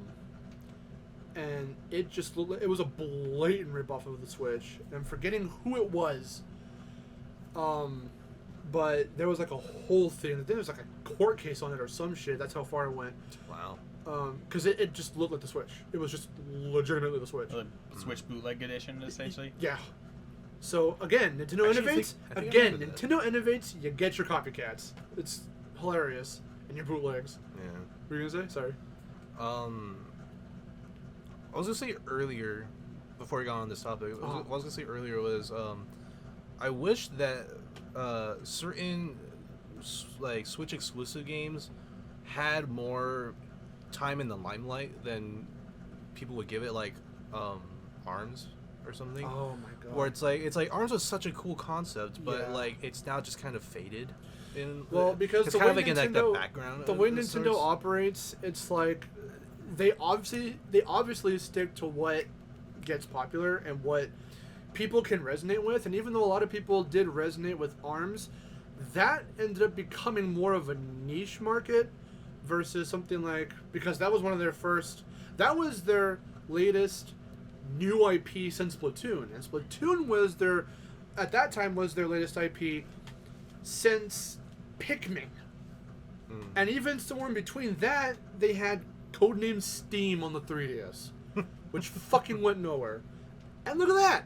Codename Steam, maybe got a little bit of rep in Smash, I think, but other than that, there is nothing. No sequels, no spin-offs, no continuation of that series. It's not even much of a series, it's a single game. Of ARMS? No, Codename Steam. Oh. Well, same thing with ARMS. ARMS got a Smash rep. You got Min Min in there as a playable character. Some extra stuff too, like some spirits and whatnot. But other than that, Min. Why wasn't it Twintel? Damn it! It literally could have been any character, honestly. But they just went with whoever was popular, and it happened to be Min Min. Well, but also, that's to come out. I was like, why did it take so fucking long for an ARMS rep to be in Smash Brothers when, like, new game that came out on this console, that's a fighting game. Here's the 5th installment in this illustrious line of these fighting games. How was Min Min not like the first fucking new character, like before Ridley or whoever else, or Inkling? I mean, See, is this not enough argument for her to have been in the game? Let me guess, is it her legs, her ass? Yeah. You don't have to remind me, I know what she looks like. That's it. I'm a Dr. Coyle guy myself, but, you know. Dr. Coyle's fucking awesome. Because she looks awesome, yeah. Actually, I like Springtron. attracted to him. No.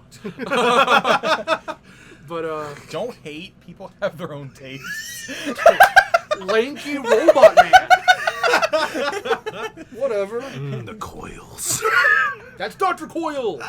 Literally. It's in her name. But I think that's it. What else do you guys? What do y'all have to say about it?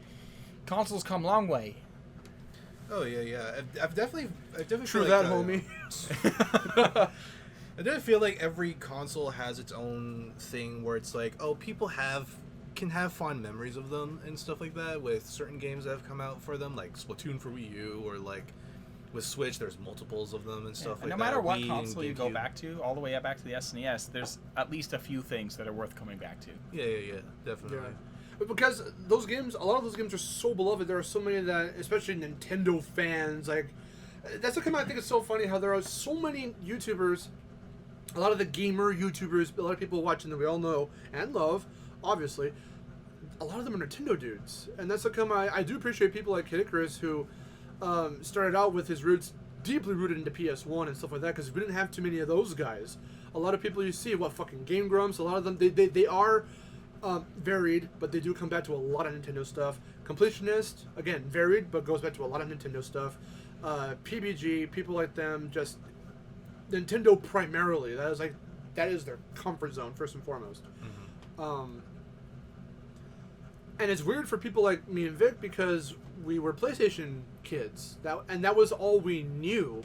So like, sure, in the magazines and stuff for Game Informer or Game Pro or whatever, I would see the N64 logo as a kid or the Dreamcast logo, but I literally did not know what those were. If I did, maybe I would have asked for the consoles, but I'll say, our world was basically just PlayStation. For me specifically, it was PS2 because that was the brand new thing at that time for PlayStation. Yeah, for me it was PS1. Yeah, and like the first ever, and I remember saying it before, but I'll say it again. I remember the first games I can remember off the top of my head for PS2 was like Tekken 4, 5 Tag Tournament, and like Soul Calibur 2. Yeah, that was more so with PS2 than GameCube, but both versions I still remember. The GameCube version of Soul Calibur 2 has Link. No, but I'm saying like everyone's favorite. Apparently, I forgot about. Oh my god, I forgot about this. I saw this post on Twitter recently where I forgot one of Link's grabs. He jumps up on top of you from behind. Oh yeah. And uses his sword and like does the giddy up thing. Yeah. That is one of his grab and moves. There's a gif of him doing it to Ivy. And everyone's like, kinky. I'm like, oh my god. Oh, I forgot about that actually. So that's Nintendo. That's Nintendo consoles. No, what I was gonna say was like to continue my thought. I was gonna say before GameCube, before Nintendo, our world was PlayStation, and for me it was PS2. You was PS1 and 2. Then GameCube came into our lives, and then we were like, oh, now it's PlayStation and Nintendo and stuff. GameCube came at just the right time for us to be able to, because again, it wasn't like, because the GameCube came out like 01, 02, like around there as well. Mm-hmm. I think it was probably more 02. We didn't get ours until about 04, 05. Like, well, for me, I remember it was 05. 04, 03, 04. I don't think it was 05. No, I remember when we got it now, and like Victor, we got the Wii in 05, 06 because you were around that age, bro. But I mean, I remember I can't remember stuff when I was like a baby, and like I remember stuff when I was 5, and like I remember when we got the GameCube. I remember that I have that memory specifically the moment we unwrapped the package and we got it. So do I. But that was like, I thought it was like in 05 because I remember No, that had to have been like 03, 04. I really don't remember anything in 03. It had to have been. Then it had to have been 04 then, because I don't even remember anything in 03, honestly. But I mean, so that's Nintendo. Yeah, like. Is that the third time we've tried to? Yeah. And it's like I said with the older consoles, and you said mainly, going back to other games, because they're that iconic. Going back and playing like Super Mario Brothers or the first Zelda or like Metroid or something, or Castlevania, like Mega Man. It was that was like one of the biggest booms in gaming before. We had several of them, and yes, Nintendo did do started a lot of those trends and stuff. And it's really interesting how they innovate. But it's also just as curious as to just some of their practices and just some of the weird things they do in between. It's just they can be a really weird company. It makes it interesting to look at, and they've been around for a long time. They've been around since the late 1800s. Like, who could forget the Smash Wii U Amiibo trailer? Oh, Jesus. We mentioned that in the Smash Brothers episode. Oh my god. So, we'll see what happens next with them. And because with their track record, who knows? Exactly. It could much, be yeah. Who knows what the hell they're gonna do next? Yeah. It's like watching a cat on drugs. What the hell? It could be really funny sometimes and very intriguing to see how they act. And then other times it's What the concerning. fuck are they gonna do next? I wonder what's gonna happen next. Tune in next time. Oh yeah, that's pretty much where it is now. We'll come back with some more cool shit to talk about. More cool shit. Goodbye. Bye.